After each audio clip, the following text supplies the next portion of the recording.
जय हिंद, welcome to Darshana e classroom. आज हम शुरू करेंगे इलेक्ट्रोस्टैटिक का लेक्चर 8। अगर हम इलेक्ट्रोस्टैटिक के 7 के लेक्चर की अगर हम बात करें तो लास्ट में हमने एक सवाल था, एक क्यूब के वर्टेक्स के ऊपर आपके पास चार्ज था और उसको डिस्कशन करने की बात हुई थी। तो हम इस लेक्चर की स्टार्टिंग उसी सवाल से करते हैं। आइए हम शुरू करते हैं। तो ये सवाल है आपके पास, इसमें आपको क्या बोला गया कि एक क्यूब है और इस क्यूब के वर्टेक्स पे आपने क्यू चार्ज को रखा हुआ है और आपसे क्या पूछा गया है, charge q is placed at the vertex E of a cube as shown in the figure. Find out, पहला सवाल था net flux passing through the cube, second है flux passing through each face। ये दोनों चीजें आपसे पूछी गई थी। तो आई होप आपने इसको कर लिया होगा। तो अब हम इसी तरह प्रोसीड करके देखते हैं भाई क्या सवाल कैसे होना चाहिए था। इसका जो आंसर आ रहा था आपके पास, इसका आंसर कितना आया था आपके पास, इसका आया था q/8 एप्सिलॉन नॉट और फेसिस का बताया था कि 3 फेस से जो फ्लक्स आएगा आपके पास वो तो आएगा q/24 एप्सिलॉन नॉट और 3 फेस से आएगा आपके पास 0। किससे कितना कितना आएगा ये थोड़ा चेक कर लेते हैं। इस सवाल को प्रोसीड करने के लिए क्या किया, मैंने बोला सबसे पहले इस चार्ज क्यूब को कवर किया जाए। तो चार्ज क्यूब कैसे कवर किया जाएगा, जैसे यहाँ पे तेरे पास एक छोटा क्यूब है, ठीक। अगर आपको इस वाले वर्टेक्स को कवर करना है तो इसके पैरेलल में एक और क्यूब लगाना पड़ेगा, ठीक है। मेरी बात समझ में आ गई, क्यूब लग गया। अभी भी ये कवर नहीं हुआ तो क्या करना पड़ेगा, एक क्यूब ये रहा नंबर 1, नंबर 2, नंबर 3 इसके यहाँ पे लगा, ऐसे यहाँ पे नंबर 4 ऐसे यहाँ पे लगा। मेरी बात समझ में आ रही है, यहाँ पे नंबर 3 रहेगा, यहाँ पे नंबर 4 रहेगा। तो ये 4 क्यूब आगे, ऐसे ही 4 क्यूब आपके ऊपर रहेंगे 5, 6, 7, 8। तो ऐसा मतलब टोटल 8 क्यूब चाहिए आपको। ये 1, 2 और एक इस जस्ट 1 के आगे हो गया, एक जस्ट 2 के आगे हो गया, ठीक है। फिर एक उसके ऊपर बनेगा ऐसे, फिर एक ऐसे इसके ऊपर बनेगा और फिर ऐसे यहां पे जो 2 थे उनके ऊपर बनेंगे। टोटल कितने क्यूब रिक्वायर्ड हुए आपको, 8 क्यूब रिक्वायर्ड हुए। 8 क्यूब के अगर आपने 8 क्यूब लगाए तब जाके ये चार्ज क्यू था ये फुल्ली इसके अंदर मतलब इसके अंदर पूरा कवर हो गया क्यू चार्ज। तब आप बोलेंगे कि इन 8 क्यूब से पास होने वाला जो फ्लक्स था वो कितना था, q/एप्सिलॉन नॉट। क्लियर। और अगर आप देखेंगे आपसे तो एक ही से पूछा गया ना, इस एक नंबर से पूछा गया और ये जो चार्ज क्यूब था इन 8 के लिए सिमेट्रिकल पोजीशन पे है। तो आप क्या बोलेंगे, इस वाले क्यूब से जो एक क्यूब से हमसे रिक्वायर्ड है तो एक क्यूब से कितना आएगा आपके पास, that is q/8 epsilon nought, symmetricity की वजह से। इतनी बात समझ में आ गई आपको क्या करना है, चार्ज को कवर करना है। आपको याद होगा इससे पहले जो सवाल था उसमें यहां पे था क्यू आपके पास, तो आपने इसको कवर करने के लिए ऊपर एक क्यूब लगाया, काम हो गया था। जब यहां पे चार्ज था तो 2 ही क्यूब से काम हो गया था। पर दोस्त अगर यहां पे चार्ज होगा ना क्यूब तो एक यहां पे रखना पड़ेगा, एक यहां पे 2, एक आगे एक इधर 4, फिर ऐसे सेम इसके ऊपर एक और लेयर, तब जाके क्यूब पूरा कवर होगा। मतलब इस वाले क्यूब के हिस्से में इस क्यूब चार्ज का 8वां हिस्सा है। तो इसके जो हिस्से में वो कितना है, q/8 चार्ज आपके पास इसके हिस्से में, ठीक। तो ये आपके पास पहला सवाल तो सोल्व हो गया। अब आपसे बात किया गया find out flux through each face. तो आप ऐसे समझिए कि अगर मान लीजिए ये वाला चार्ज आपने से क्यूब का, ऐसे क्यूब है ना, क्यूब के इस वाले पॉइंट पे चार्ज रखा हुआ है ना, यहाँ पे क्यू चार्ज रखा हुआ है। तो अगर आप देखेंगे यहाँ पे आपने क्यू चार्ज रखा हुआ है तो फील्ड लाइंस होगी वो इस वाले फेस पे तो पैरेलल जाएगी, इसकी भी पैरेलल जाएगी।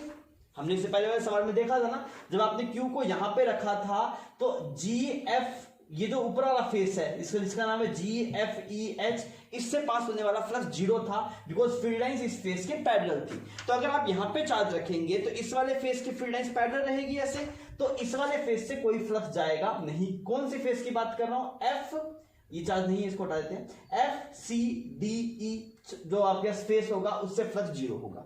सिमिलरली अगर आप इस वाले से देखेंगे सामने वाले से, तो यहां पे चार्ज रखा हुआ है, वापस फील्ड लाइन से पैरेलल निकलेगी तो इससे भी फ्लक्स 0 होगा। ऊपर वाले से अगर आप बात करेंगे तो ऊपर वाला ऐसा रखा हुआ है आपके पास, यहाँ पे अगर आप क्यू चार्ज रखेंगे तो क्यू चार्ज रखने के बाद फील्ड लाइन ऐसे पैरेलल निकलेगी आपके पास, तो इससे भी नहीं जाएगा। इसका मतलब ये हुआ ये जो 3 फेसिस थे कौन कौन से, ये 1 नंबर बस जिसपे चार्ज क्यू अटैच है, एक तो टॉप वाले पे से अटैच है, ठीक है, एक इससे अटैच है और एक आपके पास जो बाहर वाला फेस है इससे अटैच है। इन तीनों फेस से पास होने वाला फ्लक्स कितना होगा, 0 होगा। तो मैंने बोला फाई थ्रू, नाम क्या क्या है इनका, GHEF is equal to phi through, side वाले सरफेस का नाम क्या होगा आपके पास, FCDE is equal to flux, ये फ्रंट वाला फेस क्या नाम है इसका, AHED, इनसे पास होने वाला फ्लक्स कितना है तेरे पास, 0 है। ये समझ में आ गया। और बाकी जो तीन फेस हैं वो तीनों फेस सिमेट्रिक है इस चार्ज के लिए। कौन कौन सा फेस है? बस ये वाला फेस जो पीछे की तरफ है वो वाला फेस, ये नीचे वाला फेस और ये साइड वाला फेस, ये तीनों सिमेट्रिक है तो देख लेवल है। तो इस क्यूब से तो टोटल चार्ज आता है Q by 8 एप्सिलॉन नॉट। तीन फेस से 0 हो गया और बाकी तीनों से बराबर जाना है तो आप क्या बोलेंगे? फ्रॉम रिमेनिंग थ्री फेस इसकी वैल्यू कितनी आएगी आपके पास? तो टोटल था Q by 8, तीनों सिमेट्रिक जाएगा आपके पास तो कितना आ जाएगा? That is Q by divide by 3 कर देंगे ना तो 24 एप्सिलॉन। क्लियर? तो ये सवाल हो गया। ये सवाल इंपॉर्टेंट है, आप इस पर स्टार मार्क कर लीजिएगा। ये सवाल इंपॉर्टेंट है और ये कई बार डायरेक्ट पूछा जाता है ना। और अगर मान लीजिए आपको विजुअलाइज करने में दिक्कत हो रही है, आप बस सोच लीजिए खुद से बैठ के, नहीं तो आप एक काम कीजिए, ये क्यूब वाला बॉक्स नहीं आता वो जिससे हम वो कलर एडजस्ट करते हैं, वो क्यूब से आप एक बार चार्ज वहां पे फील करके देखना तो आपको समझ में थोड़ा और बेटर आ सकता है। या फिर आप रूम पे भी ऑब्जर्व कर सकते हैं, मतलब रूम के 4 कोने डिसाइड करके वहां पे चार्ज रखा हुआ है तो वहां पे चार्ज है तो उस वाले फेस से 0, उससे 0, इससे 0, ऐसे आप ऑब्जर्व कर लीजिएगा, थोड़ा आपको चमक जाएगा। फिर भी अगर नहीं चमके, कोई दिक्कत हो तो आप मुझे कमेंट सेक्शन में बता दीजिएगा, अपने फेस का कुछ एनिमेशन तैयार करेंगे, फिर उसके इससे समझाने की कोशिश कर लेंगे इसको। पर सवाल अच्छा है, आपको चमकना चाहिए। क्यूब से जो फ्लक्स था that is Q by 8 epsilon not, तीन फेस से 0, कौन कौन से फेस है? जिससे Q चार्ज अटैच है, और बाकी तीनों से कितना आएगा आपके पास? That is Q by 24 epsilon not. ठीक, आप इसको छाप लीजिए फिर अपने आगे बढ़े। तो अभी हम एक नए टॉपिक की तरह, मतलब इसको वैसे सवाल भी ले सकते हैं पर हम इस टॉपिक की तरह ले रहे हैं बिकॉज ये ज्यादा पूछा जा सकता है। इसके अंदर क्या है ना, आपके पास में या आप इसको रिंग बोल दीजिए, डिस्क बोल दीजिए, कुछ भी बोल दीजिए, उससे फर्क नहीं पड़ता। आपको क्या बोला गया, इसके एक्सिस पे, चाहे रिंग हो चाहे डिस्क हो, इसका कोई एक्सिस होगा, इसके एक्सिस पे यहाँ पे कुछ क्यू चार्ज को रखा गया था और हमें क्या निकालना है? हमें फ्लक्स निकालना है। किससे पास होने वाला? इस एरिया से पास होने वाला। चाहे आप इसको एरिया ऑफ रिंग बोल दो, चाहे आप एरिया ऑफ डिस्क बोल दो, फर्क पड़ेगा नहीं। तो हमें क्या कैलकुलेट करना है? हमें कैलकुलेट करना है flux passing through disc due to a charge placed on its axis. इसके एक्सिस के ऊपर आपके पास में एक चार्ज रखा गया है और आपसे पूछा इस चार्ज की वजह से जो डिस्क से जो फ्लक्स पास होगा वो कितना पास होगा। तो यार इसको करने के लिए आपको मतलब सबसे आसान तरीका है कि आप सॉलिड एंगल से प्रोसीड कर ले, पर मुझे पता नहीं आपने सॉलिड एंगल पढ़ा है कि नहीं पढ़ा, तो मैं आपको सॉलिड एंगल में थोड़ी सी समझा देता हूं। इसके अलावा करने में बहुत थोड़ी मैथमेटिक्स थोड़ी ज्यादा हो जाएगी, सॉलिड एंगल से चीजें आसान हो जाएगी, मतलब ये तो बिल्कुल सिंपल सा हो जाएगा सॉलिड एंगल से अगर आप देखेंगे। देखिए अगर ये सवाल ऐसा होता, मैं थोड़ा इसको ट्रांसवर्स करता हूं तो आपको समझ में आएगा भाई साहब कि इस सवाल की क्या इंपॉर्टेंस है। मान लीजिए सवाल ऐसा होता है, यहाँ पे क्यू चार्ज है, यहाँ पे ऐसे एक स्फीयर बनाया है, ऐसे एक स्फीयर बनाया, ठीक है, और इसकी रेडियस आपके पास कुछ आर है। आपसे बोलता कि भाई साहब फ्लक्स पासिंग थ्रू स्फीयर कितना होगा, फ्लक्स पासिंग थ्रू स्फीयर, तो ये आसान है, बिल्कुल आसान है। क्या होगा? That is Q by epsilon not, इतना आप जानते हैं बिकॉज इस स्फीयर को आप गॉसियन सरफेस मान सकते हैं और आप बोलेंगे सर गॉसियन सरफेस से जो फ्लक्स होता है that is Q inside by epsilon not. ठीक है, अब मैं ऐसे पूछता नहीं, यहां पे मैंने एक एरिया पिक कर लिया, यहाँ पे स्फीयर के ऊपर ऐसे एक एरिया पिक कर लिया, ऐसे एक एरिया पिक कर लिया, ऐसा होगा कर्व्ड एरिया। कैसा एरिया होगा? कर्व्ड होगा ना तेरे पास, ऐसे कोई एरिया पिक कर लिया मैंने बोला इस एरिया का नाम, इसका एरिया है A1 और ये क्या है आपके पास? Area on curved surface, area on curved surface. सही है ये बात? अगर मैं आपसे ये पूछूं भाई साहब इस A1 से पास होने वाला फ्लक्स कितना होगा, तो आप क्या बोलेंगे? टोटल फ्लक्स कितना पास हो रहा है? Q by एप्सिलॉन नॉट, कितने एरिया से? 4 pi r स्क्वायर से। तो अपन से 4 pi r स्क्वायर से पास होने वाला फ्लक्स कितना? Q by epsilon not. अगर आप पूछो पर यूनिट एरिया पास होने वाला फ्लक्स कितना?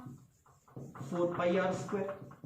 और अगर आप पूछो इस गिवन एरिया A1 से पास होने वाला फ्लक्स कितना, तो A1। ये अपने आप में एक अलग सवाल है। इसमें हमने क्या किया था? हमने किया कि भाई स्फीयर है और स्फीयर पे कोई कर्व सरफेस पे आपने एक एरिया पिक कर लिया। अब इसमें भी कुछ ऐसा सा सेटअप है, पर इसमें ये जो एरिया है वो स्फेरिकल शेप का नहीं है। ये एरिया कैसा है आपके पास? इसका जो स्फीयर बन रहा होगा कुछ ऐसा बन रहा होगा, ऐसे ना, ऐसे करके ऐसा कुछ स्फीयर बन रहा होगा। तो स्फीयर, ये जो एरिया है वो स्फेरिकल नहीं है। अगर ये एरिया स्फेरिकल होता तो दिक्कत ही नहीं होती भाई साहब, बहुत इजीली सवाल हो जाता। अब हमें क्या निकालना है? हमें एक्चुअली अगर ये वाला एरिया कोई दे दे, जो जैसे ये जो आपके पास रिंग है, इस रिंग के कोरस्पोंडिंग एक स्फीयर का आर्क बन रहा होगा ना, अब थोड़ा फील करना पड़ेगा ना। जैसे मान ले तूने फुटबॉल थी, उसको ऐसे बीच में से काट दे, ऐसे तो कहीं से भी बीच में से नहीं, कोई एक पोजीशन से तो ऐसे काट दे, उसको काटेगा तो क्या बनेगा, ऐसा कटोरा बन जाएगा, ऐसा ऐसा कटोरा बनेगा। ये हेमिस्फीयर नहीं है, मतलब इसका जो पूरा स्फीयर था वो कुछ ऐसा था, हमने ऐसे काटा तो कैसा बनेगा, तेरे पास कुछ ऐसा बन जाएगा, ऐसा ऐसे कुछ बन गया। अब तो ये वाला एरिया गिवन है, तुझे ये वाला एरिया नहीं चाहिए, तुझे ये वाला एरिया चाहिए। मेरी बात समझ में आ रही है? और इस वाले एरिया से ये वाला एरिया निकालना, या फिर इस एरिया के बारे में कभी कमेंट किया हो तो आपको सॉलिड एंगल की जरूरत पड़ती है। अब सुन, एक स्फीयर का सॉलिड एंगल जो आपके पास होता है, solid angle of sphere, solid angle of sphere, वो कितना होता है आपके पास, 4 पाई होता है, ठीक है।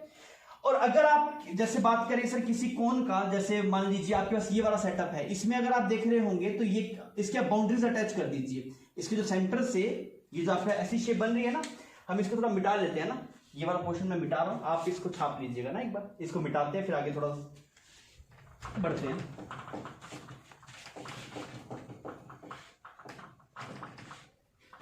देख, अगर मान लीजिए ऐसा बोला जाए कि यहां पे ऐसी कोई शेप है और ये वाला एंगल तेरे पास ऐसे कुछ थीटा है, तो एक्चुअल में जब तूने इसको इससे ज्वाइन किया तो ये कौन बनेगा, मतलब ये रिंग है ना, ऐसे रिंग से जब तू ज्वाइन करने के लिए जाएगा तेरे पास तो कैसी शेप आएगी, तेरे पास कौन की शेप आएगी। तो मैं जो समझाने की कोशिश करता हूँ, वोटर का कैप दीजिए तो एक बार, वो वोटर का कैप।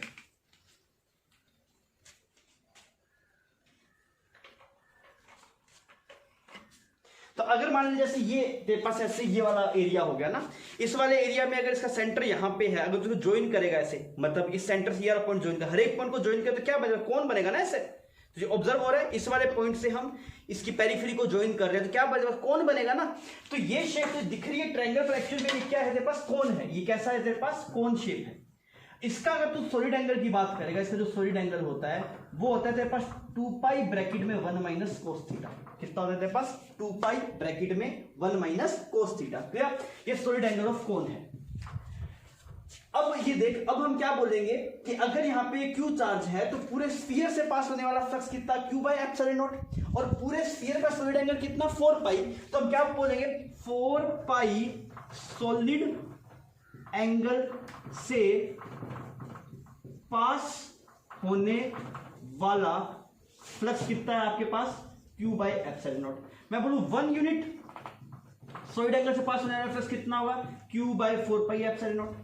आपको कितने सॉलिड एंगल से चाहिए, इस वाले सॉलिड एंगल से, और ये सॉलिड एंगल थीटा नहीं होता दोस्त, सॉलिड एंगल क्या होता है इसका, 2 पाई ब्रैकेट में 1 माइनस कोस थीटा। तो आप क्या बोलेंगे, 2 पाई ब्रैकेट में 1 minus cos theta, solid angle से पास होने वाला फ्लक्स कितना आएगा आपके पास, that is Q by 4 epsilon nought multiply 2 pi bracket में 1 माइनस कोस थीटा। इसको सोल्व कर तो जो फ्लक्स आएगा तेरे पास, फ्लक्स कितना आएगा, this will be Q by 2 epsilon naught bracket में 1 माइनस कोस थीटा। क्लियर।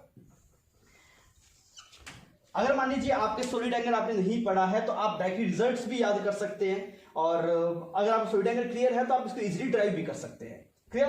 तो क्या है, अगर मान लीजिए आपके पास में कोई भी रिंग या फिर डिस्क है, उसके एक्सिस पे कभी आपने चार्ज को रख रखा है और उस पूछा जाए भाई साहब उससे पास होने वाला फ्लक्स कितना, तो कितना, Q by 2 epsilon naught bracket में 1 minus cos theta. Clear. Solid angle of sphere कितना होता है, 4 पाई, और मान लो कभी ये वाला एंगल थीटा है ना, पूरा एंगल नहीं, ये वाला एंगल अगर थीटा होगा इस कोण के कोरस्पोंडिंग, तो इसका जो सॉलिड एंगल होगा वो कितना होगा, 2 पाई ब्रैकेट में 1 माइनस कोस थीटा। रिजल्ट याद रहेगा। ये रिजल्ट याद करने में आपको आसानी में ऐसे करवा सकता हूं, ऐसा ही रिजल्ट था डिस्क की वजह से EFI का। अगर आप पूछोगे डिस्क की वजह से इस वाले पॉइंट के ऊपर किसी पॉइंट पे EFI कितना आता है, तो फॉर्मूला था sigma by 2 epsilon naught bracket में 1 माइनस कोस थीटा, और यहाँ पे अगर फ्लक्स की बात करेंगे तो वो क्या है, Q by 2 epsilon naught bracket में 1 माइनस कोस थीटा। तो आपको याद हो जाएगा ये रिजल्ट। तो इसका रट्टा मारना है दोस्त, इसका रट्टा मारना है, और इसका सीधा सवाल आ जाता है बहुत बार कि डिस्क से पास होने वाला फ्लक्स कितना है। रिजल्ट आपको याद रखने हैं, धीरे रिजल्ट बढ़ते जाएंगे आपके पास, तो आपको उनको मेमोराइज करने के लिए शॉर्ट नोट्स बनाने पड़ेंगे। ठीक है, आप इसको छाप लीजिए और फिर हम आगे बढ़ते हैं, इसका कुछ सवाल करते हैं। तो सवाल है आपके पास, सवाल में क्या बोला गया, आपके पास एक सिलेंडर है, ठीक है, और इस सिलेंडर के सेंटर पे आपने क्यू चार्ज रखा है, और जो सिलेंडर के क्यू चार्ज से जो इसके एजिस, मतलब जो प्लेन सरफेस है उनकी दूरी है r/√3 और r/√3 है, मतलब जो टोटल लेंथ है सेंटर की वो कितनी होगी, 2r/√3।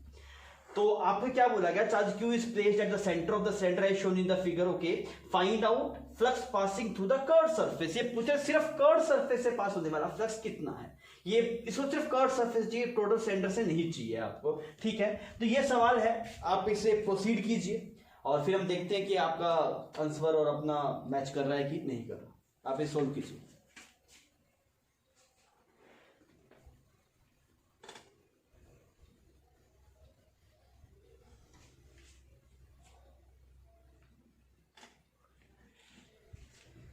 तो अब आई होप आपने कर लिया होगा।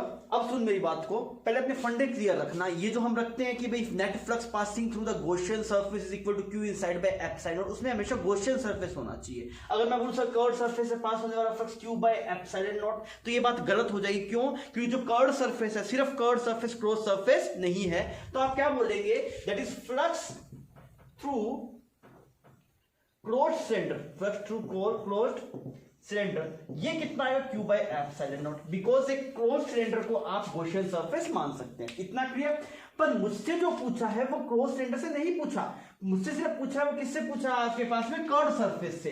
तो flux through curve surface plus, मतलब ये जो क्लोज सिलेंडर से पास होने वाला फ्लक्स है वो किस के बराबर है? कर्व सरफेस से पास होने वाला फ्लक्स प्लस इस वाले प्लेन सरफेस से और इस वाले प्लेन सरफेस से। तो मैंने क्या बोला? Flux through plane surface plus flux through plane surface. इसकी वैल्यू कितनी है? Q by epsilon naught. मेरी बात समझ में आ रही है? भाई साहब आप जो गॉस लॉ लगाते हैं वो क्लोज सरफेस के लिए लगाते हैं, तो आप ये नहीं बोल सकते सर जी डायरेक्टली कि कर्व सरफेस से पास होने वाला flux Q by epsilon not होगा, बिकॉज कर्व सरफेस से आप क्लोज सरफेस नहीं बना सकते। तो हमने बोला अगर एक क्लोज्ड सेंटर होगा ना कंप्लीट, जिसके ढक्कन भी बंद होंगे आपके पास, तो उससे पास होने वाला फ्लक्स होगा क्यू बाय एप्सिलॉन नॉट। तो मैंने बोला कि ये फ्लक्स थ्रू क्रॉस सरफेस किस के बराबर होगा? Flux through curve surface plus flux through plane surface. Clear? ये एक्सप्रेशन आ गया। अब मुझे चाहिए ये वाला, मैं ये चाहता हूं भाई मुझे ये मिल जाए, तो इसके लिए आपको क्या करना पड़ेगा? इसकी वैल्यू लिखनी पड़ेगी। अब तो ये बता, फ्लक्स थ्रू प्लेन सरफेस तेरे लिए आसान है या टफ है? ये जानता है क्या? हाँ, अभी थोड़ी देर पहले देखा। अगर हमें इस वाले से फ्लक्स निकालना है तो ये तो ऐसा ही केस बन गया ना आपके पास में, ऐसा यहाँ पे चार्ज क्यू रखा हुआ है, कितनी दूरी पे? r बाय रूट 3 पे, और ये डिस्टेंस r, इसको तो मैं जानता हूं। ये क्या है आपके पास? That is flux passing through ring या फिर फ्लक्स पासिंग थ्रू डिस्क। यहाँ पे क्यू चार्ज रखा हुआ है, ऐसा ही तो है, ठीक है। अब इसका एक्सप्रेशन बता कितना था फ्लक्स। इसका formula that is Q by 2 epsilon naught bracket में 1 minus cos theta. Cos theta कौन सा एंगल आएगा? ये वाला एंगल होता है, थीटा पूरा एंगल नहीं, ये वाला एंगल थीटा। अब इसकी वैल्यू पुट कर देते हैं भाई साहब, ये कितना है? 1 माइनस कोस थीटा। तो यहां से थीटा देख रहे कितना है? थीटा कितना है? r by r root 3। तो tan थीटा की जो वैल्यू है, tan थीटा 1 बाय रूट 3 है। तो थीटा कितना है दोस्त? 30 डिग्री। बहुत बढ़िया, इसके लिए हम पुट कर देते हैं 1 माइनस कॉस 30 डिग्री। तो कितना बचा? ये Q by 2 epsilon not 1 minus cos 30 की वैल्यू कितनी होती है आपके पास? That is root 3 by 2, root 3 by 2। तो अगर आप देखें जो आंसर आएगा आपका flux through curved surface, total का लिखा, इसका माइनस कर दिया, एक प्लेन सरफेस का इतना है, हमें 2 का माइनस करना है तो मल्टीप्लाई 2 कर देंगे। तो ये एक्सप्रेशन कितना है? Q by epsilon not 1 minus root 3 by 2। और अगर तू प्रोसीड करेगा इसका एक खूबसूरत रिजल्ट आएगा, that will be root 3 by 2 Q by epsilon naught. मेरी बात समझ में आ रही है? तो आपको जब भी आप सीधा फ्लक्स लिखें क्यू बाय एप्सिलॉन नॉट, तो पहले आप ये चेक कर लीजिएगा भाई वो एक मतलब गॉसियन सरफेस की वजह से ही है ना, मतलब कर्व्ड मतलब एक 3D पैक्ड बॉडी है ना। अगर 3D क्लोज्ड बॉडी नहीं होगी तो उससे फ्लक्स आप क्यू बाय एप्सिलॉन नॉट लिख सकते नहीं है। आई होप आपका ये सही हुआ होगा, सवाल सिंपल ही था, ठीक है। आप इसको छाप लीजिए, फिर हम आगे बढ़ते हैं। अभी हमने क्या, अगर गॉस लॉ सीख लिया तो उसका फायदा उठाया जाए। देख गॉस लॉ अभी तक हम जो जानते हैं वो क्या जानते हैं, मुझे तो ये पता है एक्सप्रेशन कि ऐसा होता है ना कुछ, that is cross integral of E dot D S is equal to Q inside by epsilon naught. मतलब मेरा अभी तक जो टारगेट रहा था वो मैंने क्या किया था, भाई गॉस लॉ पता है तो क्यों ना आसानी से फ्लक्स निकाला जाए, यही काम कर रहे थे। तो हमने बोला अब सीखे लिया, थोड़ा और फायदा उठा लेते हैं। तो अभी तक हमने फ्लक्स निकालते हैं, तो क्यों ना अभी हम क्या निकालना सीख लें, EFI निकालना सीख लें। और मेरे हिसाब से ये EFI मतलब बताने में समर्थ है, मतलब इससे हम EFI निकाल सकते हैं, इसी वजह से शायद हम इसे पढ़ रहे हैं। वैसे फ्लक्स के लिए होता तो मेरे हिसाब से इसको हम शायद नहीं पढ़ रहे होते। इसकी इंपॉर्टेंस ये भी है कि हम गॉस लॉ की हेल्प से EFI भी निकाल सकते हैं। अब इसके बारे में क्या है दोस्तों, दूसरे ढंग से समझना पड़ेगा, कंसेप्चुअल चीज है। मेरी बात समझ, पहली बात तो ये समझ कि ये जो गॉस लॉ है वो डायरेक्टली ईएफआई नहीं देता। वो क्या देता है डायरेक्टली? ये जो टर्म है वो क्या टर्म को डिनोट करती है? ये फ्लक्स को डिनोट करता है, ये ईएफआई को डिनोट करता नहीं है। इस फ्लक्स के अंदर ईएफआई है, तो हमने लिखा Gauss law directly gives flux not EFI. इसका मतलब ये भाई साहब वो डायरेक्टली आपको क्या देगा? फ्लक्स। वो ईएफआई देगा नहीं, उसे लेना पड़ेगा। उसको बोलेंगे भाई साहब थोड़ा मैनेज कर दे, उसमें से ईएफआई निकाल के मुझे दे दे, तब बात बनेगी। सीधा अगर आप बोलेंगे भाई साहब Q inside by epsilon not, तो वो तो पक्का ईएफआई नहीं है, वो क्या है? फ्लक्स। तो मैंने बोला Gauss law directly gives flux not EFI, और अगर उससे आपको ईएफआई लेना है तो आपको थोड़ा स्मार्ट बनना पड़ेगा। आपको बोलना पड़ेगा भाई साहब कोई रिक्वेस्ट मोड के जो भी तरीके हैं उन तरीके से हमें ईएफआई निकालना पड़ेगा। अब बात दोस्तों तरीके ढूंढते हैं। अब सुन, मैं तुझसे पूछूं कि क्या करें, तो तू क्या बोलेगा? तू बोलेगा सर जी इसमें ई बाहर आ जाना चाहिए इंटीग्रेशन से। अगर ई बाहर आएगा तभी क्या होगा भाई, इसका जो ये इंटीग्रेशन होगा वो सिर्फ डीएस पे लगेगा, तो एरिया बन जाएगा। मैं क्या बोल रहा हूं, अगर हमें ईएफआई को निकालना है तो पहले ईएफआई को बाहर निकालना पड़ेगा। अगर ईएफआई को बाहर निकालना पड़ेगा तब जाके इसका एरिया कुछ बनेगा और फिर इसको डिवाइड में भेजेंगे, ऐसा करके कुछ करना है। तो अब अगर आपको इस ई को इंटीग्रेशन से बाहर निकालना है, उसके लिए क्या टास्क है उसको हम प्रोसीड कर रहे हैं। तो मेरे दिमाग में एक चीज चमकी, इसके लिए क्या क्या चमका मेरे दिमाग में? मेरे दिमाग में चमका कि क्या भाई साहब ई को इंटीग्रेशन से बाहर लाओ, ई को इंटीग्रेशन से बाहर लाओ। अब भाई साहब ई को इंटीग्रेशन से बाहर कैसे लाएं? अब इसके जुगाड़ क्या है या फिर इसके तरीके क्या है वो सुन। पहले मैं लिख रहा हूं ना, तो पहले उनको सुन ले, फिर मैं तो बताऊंगा ऐसा मैंने क्यों सोचा। सबसे पहले मैंने क्या बोला कि अगर आपको कहीं पे ईएफआई निकालना होगा तो आप सबसे पहले क्या एज्यूम कीजिए? एक गॉसियन सरफेस एज्यूम करना पड़ेगा, बिकॉज आपको जैसे क्यू चार्ज बोलेगा, ऐसे बोलेगा इस क्यू चार्ज की वजह से यहाँ पे ईएफआई कितना है, तो ऐसा नहीं बोला ना कोई गॉसियन सरफेस है, वो तो हमें खुद ही मानना है। तो हमने क्या बोला कि एज्यूम ए गॉसियन सरफेस स्मार्टली, बहुत ही स्मार्टनेस के साथ में आप एक गॉसियन सरफेस एज्यूम कीजिए, so that E is constant over that Gaussian surface। Clear? सबसे पहले मैंने माना कि हम एक ऐसा Gaussian surface माने so that E is constant over that Gaussian surface। Second point, on that Gaussian surface angle between E vector and A vector should be constant। अभी आपको कुछ समझ में नहीं आ रहा होगा, अभी आप सुनते रहिए बात को, मैं सब समझाऊंगा। अभी आपको लग रहा है क्या, वो सुनते रहिए क्या कर रहे हैं। सबसे पहले मैंने बोला ऐसा गॉसियन सरफेस मानिए स्मार्टली जिसके हर एक पॉइंट पे E क्या हो आपके पास यूनिफॉर्म हो। फिर क्या बोला, on that Gaussian surface angle between A vector and E vector should be constant. अगर आपके पास में एंगल कभी जीरो आ जाए, इफ थीटा इज 0 और 180 डिग्री, अगर 0 और 180 डिग्री तो और अच्छा है, देन बल्ले बल्ले लिख दे, देन बल्ले बल्ले। क्लियर? अगर भाई साहब एंगल 0 और 180 डिग्री बन जाए तो और मजे की बात है, और नहीं बने तो कुछ और है। अब भाई साहब ये सब काम हो क्यों रहा है, अब सुनना मेरी बात को ना। मैंने क्या बोला था, गॉसियन सरफेस मानो, ऐसा गॉसियन सरफेस मानने की कोशिश करो जिसके हर एक पॉइंट पे ई सेम हो और क्या हो, angle between E and A vector भी क्या हो, कांस्टेंट हो, और अगर वो एंगल 0 और 180 डिग्री हो तो क्या है, बल्ले बल्ले है। अब सुन यार, इसका सर जी क्या लॉजिक है, ये आपने क्यों लिखवाया? सुन, हमारा जो मेन टारगेट था वो क्या था, ई को इंटीग्रेशन से बाहर लाना। तो मैंने बोला है इसको इंटीग्रेट करूंगा, ये पूरी टर्म को अगर अच्छे से लिखूं तो क्या बनेगा, E ds cos theta is equal to Q inside by epsilon naught. मेरी बात समझ में आ रही है? अब ये क्या होता है, ये होता है भी आप गॉसियन सरफेस के हर एक पॉइंट पे जाएं, ये क्या होता है, गॉसियन सरफेस के हर एक पॉइंट पे जाएं और इसकी वैल्यू निकालें, गॉसियन सरफेस के हर एक पॉइंट पे जाएं और इसकी वैल्यू निकालें, ऐसा ही होता है ना। अब सोच, अगर गॉसियन सरफेस के हर एक पॉइंट पे ई की वैल्यू सेम होगी, गॉसियन सरफेस के हर एक पॉइंट पे ई की वैल्यू सेम होगी, तो ई क्या आ जाएगा आपके पास, इंटीग्रेशन से बाहर आ जाएगा। फिर अंदर क्या बचेगा, अंदर बचेगा integration of ds cos theta. अगर ऐसा हुआ, ये थीटा क्या है, थीटा है किसी गिवन पॉइंट के ऊपर ई और डीए वेक्टर के बीच का एंगल। अगर ये किसी पॉइंट पे, जैसे मान लो यहाँ पे गॉसियन सरफेस दिखा रहा हूं मैं, देखो अगर मैंने यहाँ पे इसकी वैल्यू ई है और यहाँ पे एरिया वेक्टर भी इसी तरफ है, तो क्या बोलेगा, ई यहाँ पे भी ई, और यहाँ पे अगर देखेगा तो यहाँ पे भी उसका मैग्नीट्यूड ई और एरिया इस तरफ है। तो क्या होगा, यहाँ पे भी दोनों के बीच में एंगल 0, यहाँ पे भी एंगल 0, तो हमेशा इसकी जो वैल्यू होगी वो फिक्स होगी। मेरी सिर्फ ई के मतलब ई की वैल्यू कांस्टेंट होने से ये cos थीटा कांस्टेंट हो, ये कोई जरूरी नहीं है। ऐसा भी हो सकता था कि यहाँ पे आपके पास में ई, यहाँ पे ये एरिया वेक्टर ई वेक्टर ऐसा होता, मतलब इसका जो मैग्नीट्यूड है वो सेम है यहाँ पे और यहाँ पे, पर एंगल डिफरेंट है। मतलब अगर हर एक पॉइंट पे ई की वैल्यू सेम है, पहला पॉइंट सही हो गया, हर एक पॉइंट पे ई की वैल्यू सेम है, पर अगर मान लो हर एक पॉइंट पे ई और ए में एंगल डिफरेंट होगा तो भाई साहब cos थीटा इंटीग्रेशन से बाहर आएगा नहीं। और अगर दोस्त cos थीटा भी इंटीग्रेशन से बाहर नहीं आया ना तो इसका इंटीग्रेशन करना बहुत दिक्कत हो जाएगा। तो हम ऐसा गॉसियन सरफेस चूज करने की कोशिश करते हैं जिसके हर एक पॉइंट पे ई सेम हो और उनके बीच का एंगल, किसके बीच का, एरिया वेक्टर और EFI के बीच का एंगल क्या हो, कांस्टेंट हो और 0 और 180 डिग्री हो जाए तो बहुत ही खुशी की बात है, इसकी वैल्यू 1 या फिर -1 हो जाएगी। क्लियर? तो आप यहां से फिर आप ई निकाल पाएंगे। तो मैंने बोला इसकी वैल्यू आ जाएगी फिर ds cos थीटा, और cos थीटा भी कांस्टेंट है आपके पास, तो ये q inside by epsilon nought, और सिर्फ ds वेक्टर का इंटीग्रेशन इजीली किया जा सकता है, वहां से हमें EFI मिल जाएगा।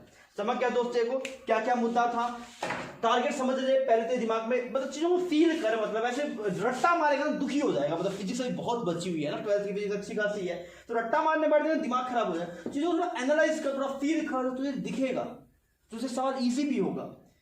तो मुझे दिखा ई निकालना है, EFI निकालना है, डायरेक्टली देता है फ्लक्स, तो ई कैसे निकालूंगा, जब ई इंटीग्रेशन के बाहर आएगा। तो ई को इंटीग्रेशन के बाहर लेके आने के लिए जो आपने गॉसियन सरफेस माना है उसके हर एक पॉइंट पे इसकी वैल्यू सेम होनी चाहिए और एंगल जो होना चाहिए इसके बीच का, बिकॉज जब आप इसे खोलेंगे तो cos थीटा का टर्म आएगा ना, तो ये चीज जब कांस्टेंट होगी हर एक पॉइंट पे तभी तो ये एक, इसको अलग लिखा जा सकता है, इसको भी बाहर निकाल सकते थे, फिर ds इंटीग्रेशन करना आसान हो जाएगा। इतनी सी टर्म बची, ये सब फिर कांस्टेंट है, सिर्फ इतना सा टर्म का इंटीग्रेशन करना है और ds का इंटीग्रेशन क्या हो जाएगा, टोटल एरिया। तो आई होप आपको चमक गया होगा। और इसके बाद में हम क्या कर रहे हैं, इसको यूज करके हम डिफरेंट शेप्स के लिए EFI निकालेंगे, तब आपको और बेहतरीन समझ में आएगा। आप इसको छाप लीजिए। तो हमने जो अभी सीखा है उसका हम थोड़ा यूज कर रहे हैं। हम क्या निकाल रहे हैं, EFI due two point charge with the help of Gauss. चीजों को लिंक करते हैं। EFI पता है वो क्या होता है, EFI का हमने अलग से पढ़ा था, पॉइंट चार्ज के बारे में बताया था वो क्या होता है, गॉस तो हमने पढ़ा था। तो अगर मान लीजिए मैं बोलूं यहाँ पे ऐसे एक पॉइंट चार्ज था Q, यहाँ पे एक पॉइंट चार्ज था Q, इससे किसी स्पेसिफिक दूरी R के ऊपर EFI निकालना है, तो ये मेरे लिए नया नहीं है, पहले मैं निकाल चुका हूं, पर पहले मैं कूलम्ब्स लॉ की वजह से निकाला था। और कूलम्ब्स लॉ की वजह से कैसे निकाला था, यहाँ पे 1 कूलम्ब रखा था, फोर्स कितना है, that is KQ 1 coulomb divide by R square, फिर से 1 कूलम्ब से डिवाइड किया था। तो मैं ये बात आप लिख लीजिए यहाँ पे कि हम we have already calculated EFI due to point charge किसकी हेल्प से, with help of Coulomb's law। क्लियर? तो आप सोचते हैं सर जी जब निकाल चुके हैं तो वापस क्यों बार-बार करा रहे हो, इतना टाइम कैसे है आपके पास। भाई फायदा ये है कि यार ये बेसिक है ना, ये तो समझ जाएगा ना, बहुत सारी चीजें इसके अंदर हम बहुत सारी शेप्स के और EFI निकालेंगे, पर वो EFI कूलम्ब्स लॉ से निकालें तो बहुत इंटीग्रेशन है। आप मॉड्यूल में अगर शॉर्ट एग्जांपल में देखें तो आपको इसे दिखाए गए हैं, पर बहुत कैलकुलेटिव हो जाता है, गणित हो जाता है, तो वो मुझे अच्छा लगता है, इस वजह से हमने वो किए नहीं। अभी हम उनको यहीं पे कवर करेंगे, तो ये बेसिक समझा देगा ना पॉइंट चार्ज वाला, इसका यूज करके आप आगे डिफरेंट शेप्स के निकाल सकते हैं। मतलब अगर आप गॉस लॉ से निकालेंगे तो वो 2-3 लाइनों में सोल्व हो जाएगा, अगर मैथमेटिक्स करें तो भाई साहब पूरा पेज भर जाएगा, मतलब पूरा पेज और यहाँ पे 2 लाइन। तो हम तो कौन से वाला करना है, छोटे वाला करना है, तो हम गॉस लॉ से इसको समझ लेते हैं। तो पहला क्लियर होना चाहिए कि हम भी पहले निकाल चुके हैं, इसका रिजल्ट पता है कि कितना होगा, यहाँ पे EFI कितना होगा, EFI बता सकते हैं, that is KQ by R square. अब हमने क्या किया, हमने ये किया कि भाई सबसे पहला जो स्टेप था गॉस लॉ की हेल्प से EFI निकालने में, सबसे पहला स्टेप था आप एक गॉसियन सरफेस मानिए, ऐसा गॉसियन सरफेस मानिए जिसके हर एक पॉइंट पे EFI क्या हो, सेम।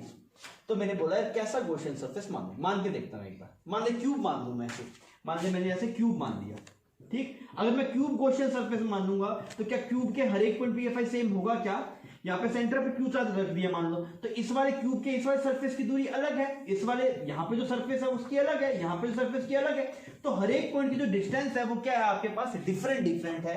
और अगर हर एक पॉइंट की डिस्टेंस दो डिफरेंट होगी तो उसके हर एक पॉइंट पे ई सेम होगा नहीं, तो बात खत्म होगी, क्यूब नहीं मान सकते। अगर आप सेंटर मान ले तब बेनिफिट है क्या, तो मैंने ऐसे बोला ये तो सेंटर मान लो, जो भी दिमाग में सब सोचिए, आप जिस एग्जाम की तैयारी कर रहे हैं वो एग्जाम मतलब विदाउट आपका थिंकिंग डेवलप हुए आप उसे निकाल सकते नहीं है। तो मान लीजिए आपने इस सिलेंडर के सेंटर पे क्यू चार्ज रखा, तो इसकी दूरी ठीक है भाई, इस सर्कल पे हर एक पॉइंट की दूरी r है, पर सोचिए इस वजह इसकी दूरी सेम है क्या? नहीं, अलग है। इसकी दूरी और अलग है, इसकी दूरी और अलग है, इसकी अलग है।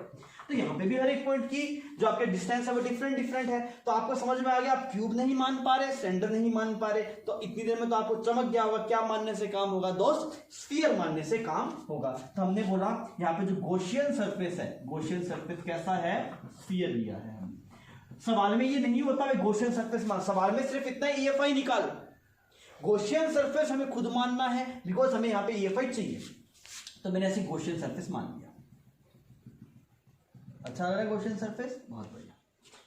अब देखिए इसके जो हर एक पॉइंट पे EFI होगा, वो हर एक पॉइंट की डिस्टेंस जो है, मतलब इस गॉसियन सरफेस के हर एक एलिमेंट से इस क्यू चार्ज की जो दूरी है वो r है आपके पास। तो मतलब हर एक पॉइंट पे E सेम है, E सेम है, E सेम होना चाहिए, सेम है, ठीक है। सेकंड वाले बात में लिखा गया था E और DA के बीच में एंगल है वो कुछ कांस्टेंट होना चाहिए। तो अब देख यहाँ पे जो इलेक्ट्रिक फील्ड होगा, इलेक्ट्रिक फील्ड कैसा होगा? इसकी इलेक्ट्रिक फील्ड लाइंस बनानी आती है ना आपको? क्यू चार्ज की कैसी बनेगी फील्ड लाइंस? ऐसी ऐसी बनेगी, ऐसी ऐसी बनेगी, क्लियर? तो हर एक पॉइंट पे जो EFI है वो किस डायरेक्शन में? रेडियली आउटवर्ड डायरेक्शन में। यहाँ पे जो EFI है वो भी रेडियली आउटवर्ड डायरेक्शन में। हर एक पॉइंट पे EFI डायरेक्शन पता लग गया आपको। और जो DA वेक्टर होगा ना दोस्त, DA वेक्टर वो भी कैसा होगा? इसी डायरेक्शन में होगा। DA वेक्टर कैसे होगा मैं तो समझाता हूं एक बार, वो बोतल दीजिए तो एक बार।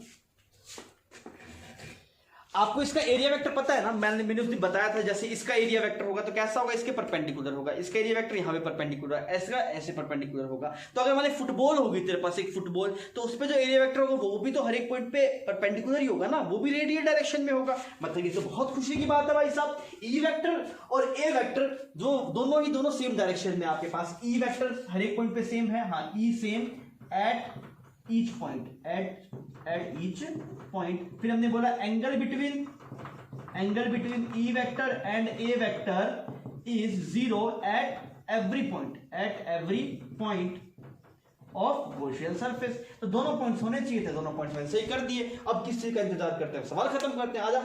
अब मैंने लगाया Gauss E dot ds is equal to Q inside by epsilon not. तो ये गॉसियन सरफेस है हमारे पास, दिस इज गॉसियन सरफेस। इसके अंदर क्यू इनसाइड कितने तेरे पास? क्यू बाय एप्सिलॉन नॉट, ठीक है। अब थोड़ा कचरे को थोड़ा साफ करते हैं ताकि आगे कुछ दिख पाए, इसको साफ कर देते हैं। अब मैंने बोला भाई साहब ई तू बाहर आ जा, इसी को बोला भाई तू बाहर आ जा। तो बोले बाहर आने की दो कंडीशंस है, ई कांस्टेंट होना चाहिए, मैंने कहा कर दिया। बोला ई और डीएस में एंगल सेम होना चाहिए, मैंने कहा वो भी कर दिया। तो बोला ठीक है बाहर आ जाता हूं, आजा भाई। तो क्या बना? ई बाहर आ गया। यहाँ पे क्या बनेगा? ई और कोस कितना है आपके पास? 0 डिग्री, एंगल कितना? 0 डिग्री। अंदर सिर्फ क्या बचा? Integration of DS. समझ में आ रही है ये बात? ये क्या बनता है? ई डीएस कोस थीटा बनता ना। तो ई बाहर आ गया, कांस्टेंट था, एंगल कितना? 0 थे, कोस 0 बन गया। कोस 0 1 होता है आपके पास, तो कितना बना? E Q by epsilon not. ये क्या बना? E integration of d s is equal to Q by epsilon nought. दोस्त ये क्या बच गया? ये बच गया तेरे पास एरिया वेक्टर का इंटीग्रेशन। मतलब इस गॉसियन सरफेस के ये छोटा सा डीए था, ऐसे सब डीए को जोड़ेंगे तो भाई साहब टोटल कितना डीए, मतलब जो एरिया बने वो टोटल कितना बन जाएगा? E multiply 4 pi r square. ये किसके बराबर आ गया आपके पास? That is Q by epsilon not. तो ई की वैल्यू कितनी आ गई? ई की वैल्यू है Q divide by 4 pi epsilon naught by R square. ये रिजल्ट गॉस लॉ रिजल्ट से मैच कर रहा है कि नहीं कर रहा? वहां पे क्या रिजल्ट था? वहां पे था के क्यू बाय आर स्क्वायर। वहां पे क्या था आपके पास? K Q by R square. Gauss law से ये भी तो उतना ही है, 1 बाय 4 पाई एप्सिलॉन नॉट। क्या लिख सकते हैं? के, तो कितना बन गया? के क्यू बाय आर स्क्वायर। आ गया मजा? दोनों तरीके से किया, सेम रिजल्ट आ रहा है। पर इसमें गणित नहीं है, इसमें गॉस लॉ है, उसमें हम कूलम्ब लॉ लगाते थे। क्लियर? अब ये गॉस लॉ आपकी हेल्प करेगा भाई साहब बहुत डिफिकल्ट शेप्स की EFI निकालने में, ठीक है। ये आपको सही तरह से चमकना चाहिए।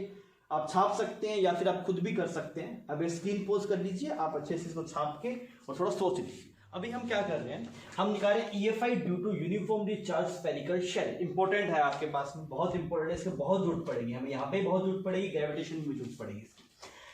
अब क्या है आपके पास? सबसे पहले EFI है, टर्म जानते हैं, uniformly charge spherical shell. Shell क्या होता है? जो अंदर से खोखला हो वो शेल होता है, जो आपके पास पे फुल होगा तो वो सॉलिड होता है, आप जानते हैं इस बात को। तो यहाँ पे एक शेल है, इसकी डिस आपने कुछ ऐसे R मान लिया, ठीक है, बहुत बढ़िया।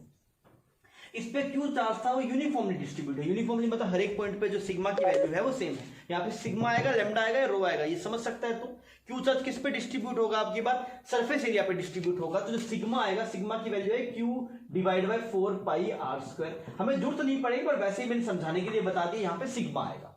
ठीक, अब हमें EFI निकालना है। तो EFI के लिए दो डिफरेंट पोजीशंस है आपके पास में। फर्स्ट आपके पास है व्हेन r, हमें निकालना है फाइंड आउट, हम निकाल रहे हैं EFI due to shell, EFI due to uniformly charge spherical shell at distance r from centre, at distance r from centre.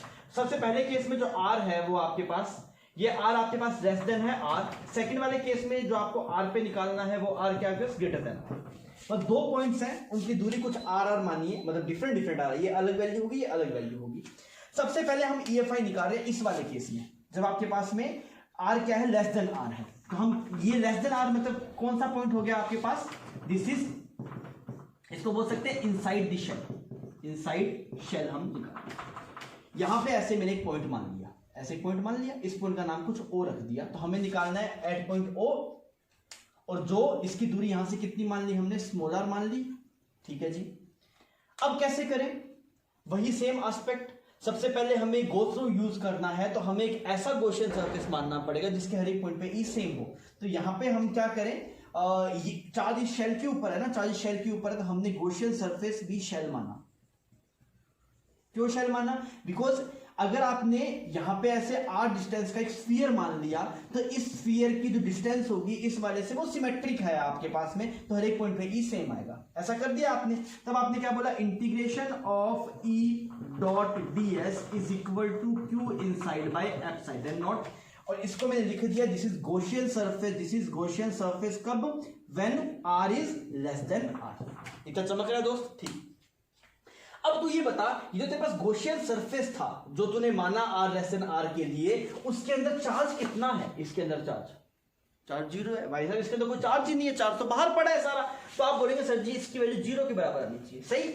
अब फ्लक्स 0 है, फ्लक्स 0 है, तो E 0 होने के लिए E बाहर आना चाहिए। तो आपने बोला E integration of ds, because हर एक पॉइंट पे E की वैल्यू सेम होगी, और यहाँ पे जो एंगल होगा E और DA में वो भी आएगा, कुछ कांस्टेंट होगा। इसकी वैल्यू 0 आ गई, तो यहाँ से आपके पास में ds की वैल्यू कितनी आ जाएगी, ds आ जाएगा E 4πr² is equal to 0। तो यहाँ से E कितना आ गया, 0 आ गया। इसका मुद्दा समझ रहे, इसका मतलब क्या हुआ, इसका मतलब ये हुआ कि अगर ये आपके पास में कोई यूनिफॉर्मली चार्ज स्फेरिकल शेल है, उसके अंदर EFI नहीं लगता।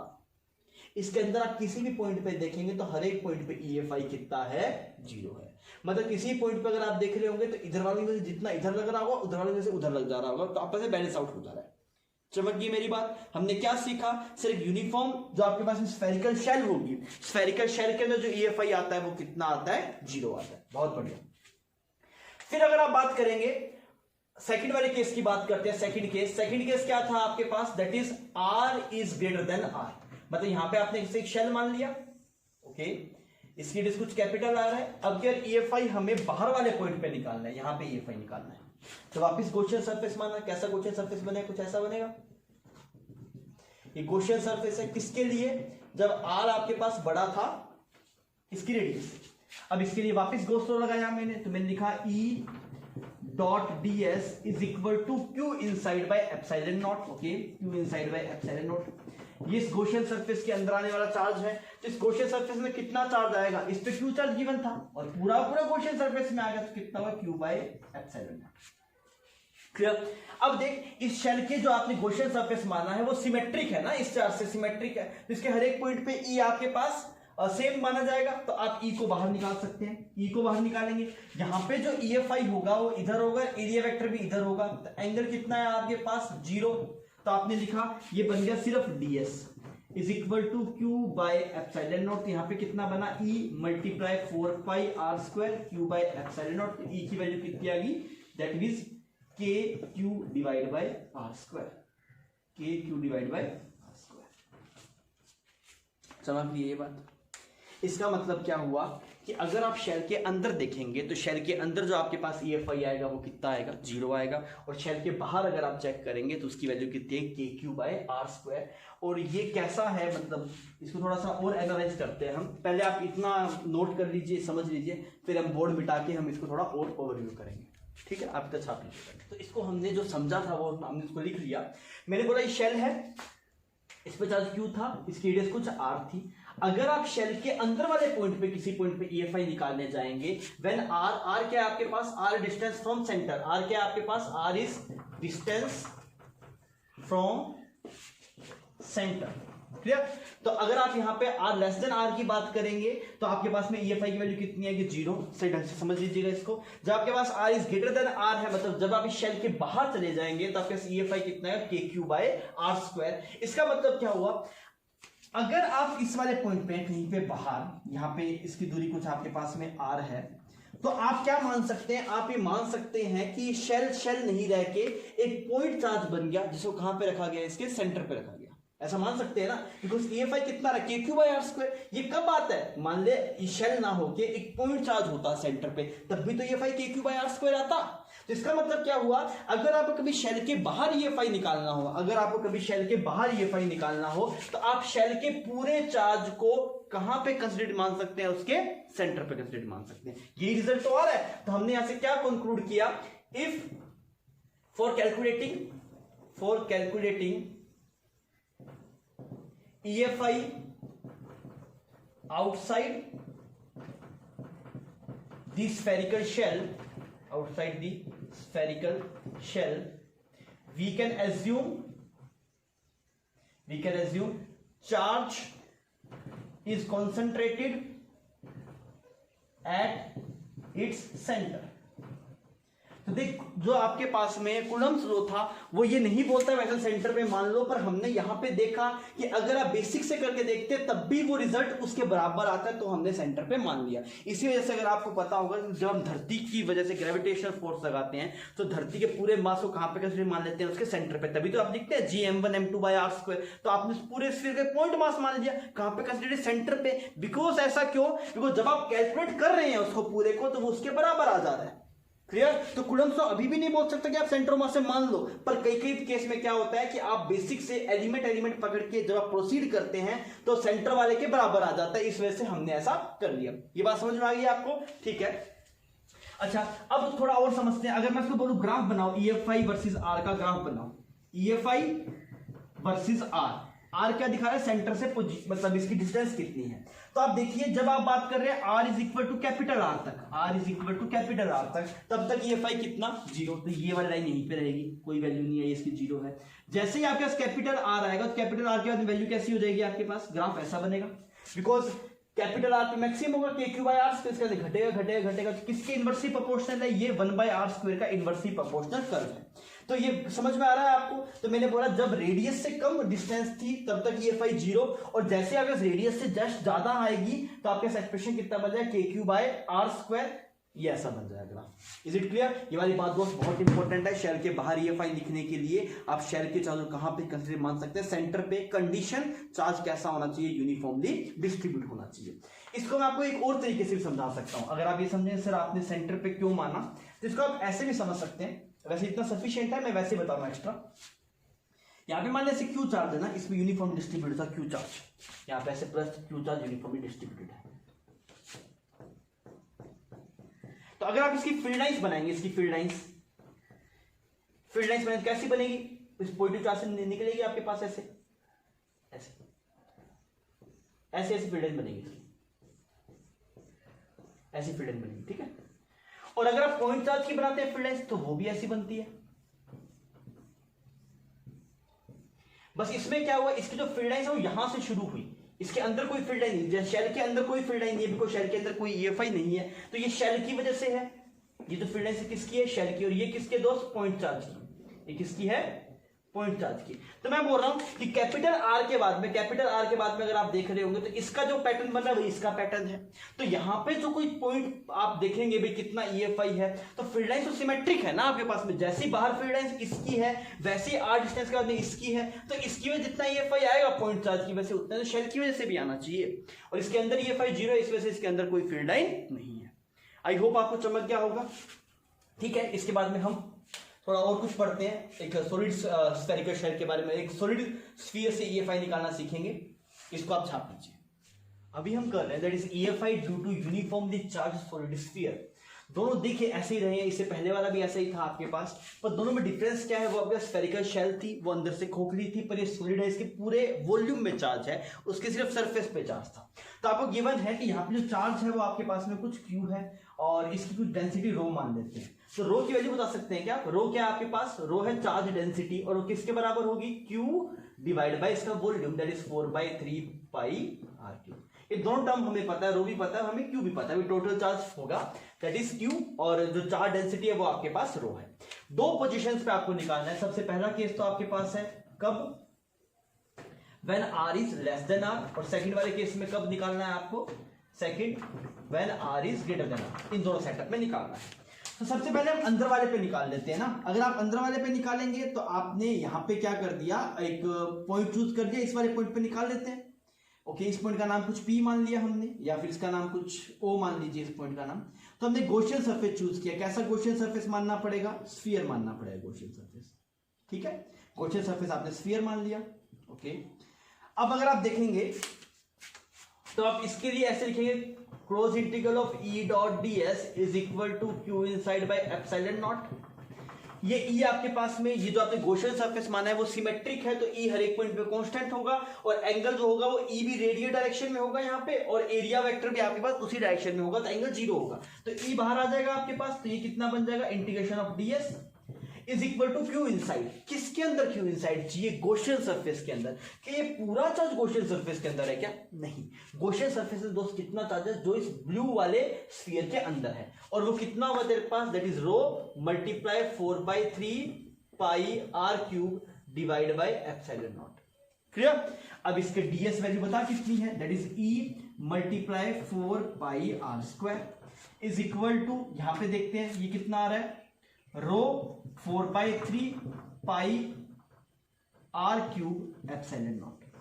4 पाई ने 4 पाई को मार दिया, r² ने इसको मार दिया, तो E की वैल्यू कितनी आ गई? E की वैल्यू की रो r बाय एप्सिलॉन नॉट। मतलब इसके अंदर जो EFI आ रहा होगा अंदर वाले पॉइंट्स पे, वो किसका फंक्शन है? वो उसकी डिस्टेंस का फंक्शन है। कहां से? सेंटर से। मतलब सेंटर वाले पॉइंट पे जो EFI आ रहा होगा वो कितना आ रहा होगा? 0 आ रहा होगा। फिर अगर आप जैसे जैसे बाहर जा रहे हैं वैसे वैसे EFI की वैल्यू क्या हो जा रही है? बढ़ती जा रही है, और इस वाले पॉइंट पे मैक्सिमम आएगा। पर ये वाला रिजल्ट कब लगाना है? खतरा करके मेंशन कर रहे हैं, इसमें लोग गलती कर देते हैं। खतरा ये कब लगाना है? दिस रिजल्ट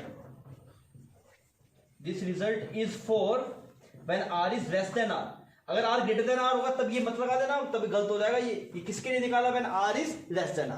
सेकंड वाले केस की बात करते हैं, when r is greater than r, तो ये गॉसियन सरफेस था किसके लिए? r less than r के लिए। अब हम गॉसियन सरफेस मानते हैं किसके लिए? when r is greater than r के लिए। ये जो गॉसियन सरफेस है, दिस गॉसियन सरफेस किसके लिए? when r is greater than r। ये लिख लेना ये, ठीक है। अब बड़े वाले इसके लगाते हैं, तो मैंने लिखा E dot ds is equal to Q inside by epsilon. ढंग से देखना ना, गलती नहीं करेंगे हम। तब सुन मेरी बात, इसके अंदर जो Q इनसाइड है इस वाले गॉसियन सरफेस के अंदर, वो तो पूरा का पूरा चार्ज है, बिकॉज पूरा स्फीयर इसके अंदर आ गया। तो यहां पे आप इसको किसके बराबर लिख सकते हैं? That is Q bye epsilon not, because पूरा चार्ज इसके गॉसियन सरफेस के अंदर आ गया। ठीक है, फिर यहां पे आपने अगर आप देखेंगे इस गॉसियन सरफेस का हर एक पॉइंट सिमेट्रिक है इससे, तो E बाहर निकाल लेंगे। E और ds में एंगल 0 होगा आपके पास, तो E बाहर आ जाएगा। ये क्या बन जाएगा? इंटीग्रेशन ऑफ ds बन जाएगा। और इंटीग्रेशन ऑफ ds कितना बनेगा? 4 पाई r²। ये r सेम लिखा है, पर ये वाला r एक वेरिएबल टर्म है ना, ये r सेंटर से दूरी बता रहा है। इस वाले केस में ये वाली जो दूरी थी सेंटर से वो कैपिटल R से कम थी, यहां पे जो r जो दूरी है वो कैपिटल R से ज्यादा है। Is equal to Q inside by epsilon not. तो E का एक्सप्रेशन आ गया, E is equal to this will be Q divide by 4 pi epsilon naught R square, और 4 pi epsilon 1 by 4 pi epsilon naught एक जाना पहचाना term है, इसे क्या बोलते हैं के, तो ई की वैल्यू कितनी आ गई K Q by R square. Clear. अब यार इसमें कुछ एक अच्छी बात निकल के आ रही है, क्या निकल के आ रही है कि एक पॉइंट चार्ज की वजह से जितना ईएफआई आता है, एक पॉइंट चार्ज की वजह से कितना ईएफआई के क्यू बाय आर स्क्वायर, वही रिजल्ट आता है स्फेरिकल शेल के लिए अगर आप उसके बाहर है, मतलब कैपिटल आर से ज्यादा वाले केस में, और वही रिजल्ट आता है अगर सॉलिड स्फीयर का केस हो।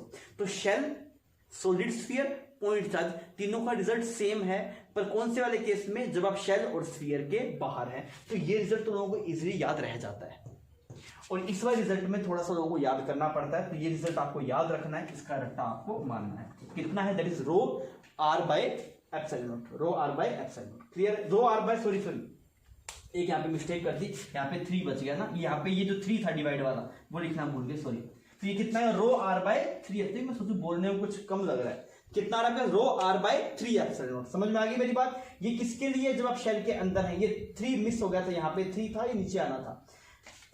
ठीक है, तो ये अंदर के लिए रिजल्ट आ गया, वो बाहर के रिजल्ट आ गया। इसीलिए अब आप देखिए, जैसे मैं आपको बोलूं यहाँ पे एक धरती है, धरती के बाहर ग्रेविटेशनल फोर्स कितना लगता है, तो आप क्या करते हैं, आप G M divide by R square, यही बोलते हैं फोर्स। इतना तो आप 9वीं 10वीं में पढ़ा होगा। तो इसके लिए आपने क्या किया, पूरे धरती के मास को कहां पे कंसंट्रेट मान लिया, धरती के सेंटर पे। क्लियर। ऐसा क्यों करते थे, बिकॉज ग्रेविटेशनल का जो लो था वो भी पॉइंट मास के लिए वैलिड था, जैसे कूलम्ब्स लो आपके पास पॉइंट चार्ज के लिए वैलिड है। पर अगर आप इंटीग्रेशन करके रिजल्ट निकालेंगे ना, तब भी वो इसके बराबर ही आता है। तो हमने वो यहां से देख भी लिया कि भाई साहब, अगर आप एक सॉलिड स्फीयर के बाहर हैं तो आप सॉलिड स्फीयर का चार्ज कहां पे कंसंट्रेटेड मान सकते हैं, सेंटर पे कंसंट्रेटेड मान सकते हैं। ठीक है, ये छाप लिया। अब हम एक ग्राफ और बना लेते हैं ई वर्सेस आर का। कई बार एक ग्राफ पूछ लेता है, ई वर्सेस आर का ग्राफ आप बना सकते हैं कि आप खुद बना के देखिए तो कैसा ग्राफ बनेगा ई वर्सेस आर का। अगर आप बना रहे तो पॉज कर लीजिए, फिर आप बनाइए इसको। वैसे ये सब डेरिवेशन भी आप खुद कर सकते थे, इतना आप सीख चुके हैं। तो हम क्या बोलेंगे, ये देखिए, जब आपके पास में r 0 था, जब r is equal to capital R तक है आपके पास में, r is equal to capital R, इसके इस तरफ ये वाला रिजल्ट वैलिड होगा और इसके इस बाहर वाली तरफ ये वाला रिजल्ट वैलिड होगा। तो अगर आप लेस देन r तक है तब तो ये वाला रिजल्ट लगेगा आपके पास। तो ये कैसा आ रहा है, व्हेन r की वैल्यू 0 तो e की वैल्यू 0, यहां से शुरू होगा। फाइन। व्हेन ये कब तक आएगा, कैपिटल R तक, तो रिजल्ट कितना आएगा आपके पास, यहां तक आएगा रिजल्ट। ठीक है, ये रिजल्ट कितना आ गया आपके पास, रो r बाय 3 एप्सिलॉन नॉट।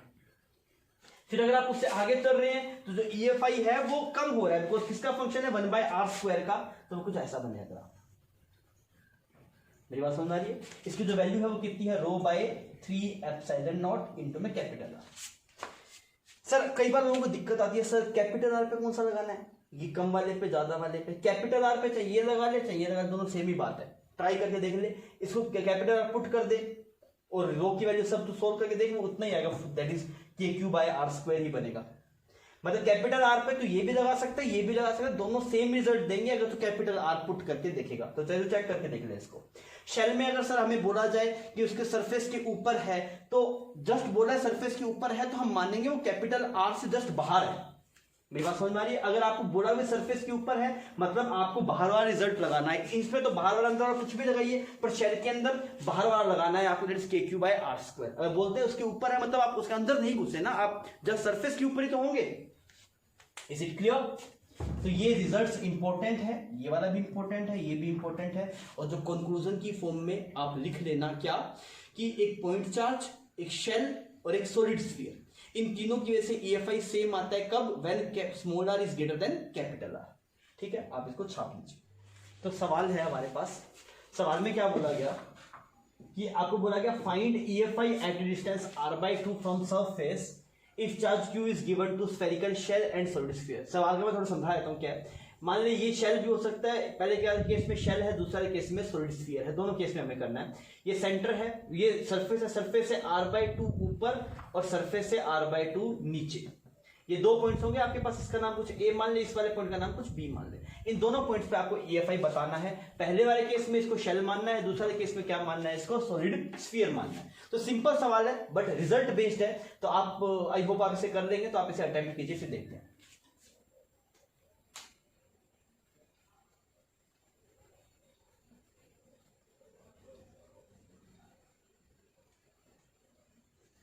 हम ये करें सवाल को, ठीक। अगर आप इसे शेल कंसीडर करते हैं तो शेल के रिजल्ट याद करते हैं। अगर आपके पास में शेल है तो शेल के रिजल्ट क्या होता है, जब r लेस देन r होता है तो EFI 0 होता है, और जब r ग्रेटर देन r होता है तो EFI कितना होता है, KQ बाय r स्क्वायर होता है। सबसे पहले हम शेल के लिए कर रहे हैं ना, तो अगर आप देखेंगे ए पॉइंट, तो ए पॉइंट के अंदर है, मतलब ये ए पॉइंट है वो शेल के अंदर है, तो अगर आप बात करेंगे EFI at point A due to shell तो कितना आएगा, 0। अगर आप बात करेंगे EFI एट पॉइंट बी तो ये शेल के बाहर है, और अगर ये शेल के बाहर है तो क्या कर सकते हैं, इस शेल पे जो भी चार्ज है उसका कहां कंसीडर मान सकते हैं, इसके सेंटर पे। तो सेंटर पे कंसीडर मानेंगे तो आपको क्या लगेगा, सेंटर से कितनी दूरी पे है चार्ज आपके पास, दैट इज 3r/2। तो आप लिखेंगे फॉर्मूला, दैट इज कितना आएगा, KQ डिवाइड बाय ये कितना हो गया r स्क्वायर, तो कितना हो गया 9r²/4। तो क्या आंसर आ गया 4/9 KQ square by r। Clear. फिर हम दूसरा चलते हैं। अब क्या बोला गया, ये क्या आपके पास सॉलिड स्फीयर है, ठीक है जी। और सॉलिड स्फीयर में अगर आप देखेंगे तो क्या क्या है, सॉलिड स्फीयर के अगर आप r is less than r की बात करेंगे, दिस इज फॉर, ये शेल था, ये सॉलिड स्फीयर है, this is for solid sphere. तो अगर आप r लेस देन r की बात करेंगे तो EFI कितना है, EFI का ρr/3ε0। क्लियर। अगर आप r ग्रेटर देन r की बात करेंगे तो सेम रिजल्ट आएगा जो यहां पे था, KQ divide bye r square, this will B K, ऐसा आएगा ना। तो आप लगा दीजिए भाई साहब, सबसे पहले वाले केस में आप सेंटर से कितना दूर है, r/2 दूर है, तो EFI कितना आएगा ए पॉइंट पे, दैट इज ρ/3ε0, और r की वैल्यू कितनी आएगी, r/2। ठीक है, रो की वैल्यू पुट कर सकते हैं, रो की वैल्यू कितनी है, Q डिवाइड बाय 4/3πr3, रो की वैल्यू पुट करिए, मल्टीप्लाई 3ε0, ओके, यहां पे आ गया r/2। तो 3 से 3 साफ हो गया आपके पास, ये 4πε0 को आप क्या बोल सकते हैं, K बोल सकते हैं। तो कितना आ गया आपके पास, that is KQ divide by r²/2। ठीक है, ये रिजल्ट ये ए पॉइंट पे आया आपके पास। बी पॉइंट पे अगर आप देखेंगे तो वो सेम रिजल्ट आएगा, बिकॉज आप बाहर हैं, और बाहर चाहे आप शेल के हो चाहे सॉलिड स्फीयर के हो, फॉर्मूला सेम रहता है, that is KQ divide by 3r/2 का होल स्क्वायर। कितना आएगा आपके पास, this will be 4/9 KQ by r²। हो गया। तो सिंपल सवाल था, फॉर्मूला बेस्ड, आपको रिजल्ट से याद होने चाहिए। मोस्टली लोग जो सॉलिड स्फीयर के अंदर रिजल्ट है उसको कई बार भूल जाते हैं। क्या रिजल्ट है वो, दैट इज ρ/3ε0r। ठीक है, सवाल कर रहे हैं हम। सवाल में ये है आपके पास कि a smooth tunnel is made in a non conducting sphere. Non conducting sphere है आपके पास में, नॉन कंडक्टिंग समझ में आता है आपको। इसमें एक स्मूथ टनल बनाई, यहाँ पे टनल बनाई। टनल कैसे बनाया, जैसे मान ले एक बॉल है ना, एक ऐसे बॉल समझ, एक फुटबॉल है, फुटबॉल में क्या किया आपने, मतलब एक पाइप लीजिए, उस पाइप के कोरस्पोंडिंग पूरे में होल कर दीजिए ऐसे। पर फुटबॉल आपके पास में होल है, एक सॉलिड कोई शेप मान ले, उसमें से एक ऐसे पाइप ले और पाइप को आर पार निकाल दे, तो क्या होगा, बीच में एक टनल बन जाएगी ना, खोखली टनल। तो ये वैसी टनल रहता है, इतनी छोटी सी। मेरी बात समझ में आ गई। देखो, तो पूरे स्फीयर में छोटी सी टनल बनाई, छोटी सी, तो उससे कुछ ज्यादा फर्क नहीं पड़ना। ठीक है, और इस पे जो चार्ज डेंसिटी थी वो कितनी आपके पास, रो। ठीक है, ए charge particle of mass m and charge -q is placed at centre of the sphere. यहाँ पे कोई चार्ज पार्टिकल रखा, उसका मास m है, चार्ज -q है, ये रो पॉजिटिव है आपके पास। आपसे बोला गया अगर हम इसे डिस्प्लेस करेंगे, क्या find time period if it is displaced from mean position. ये जो चार्ज यहाँ पे रखा है, इसको आप डिस्प्लेस करेंगे तो ये कुछ ऑसिलेट करेगा शायद आपके पास, तो उसका टाइम पीरियड पूछा है। तो सवाल आपको हो सकता है तो बड़ा दिख रहा हो, पर सवाल बहुत ही आसान है। अगर आप करने बैठेंगे तो जल्दी से करेंगे तो ये खटाखट श्योर हो जाएगा आपके पास। आप इस सवाल को अटेम्प्ट कीजिए, फिर हम इसे डिस्कस करते हैं।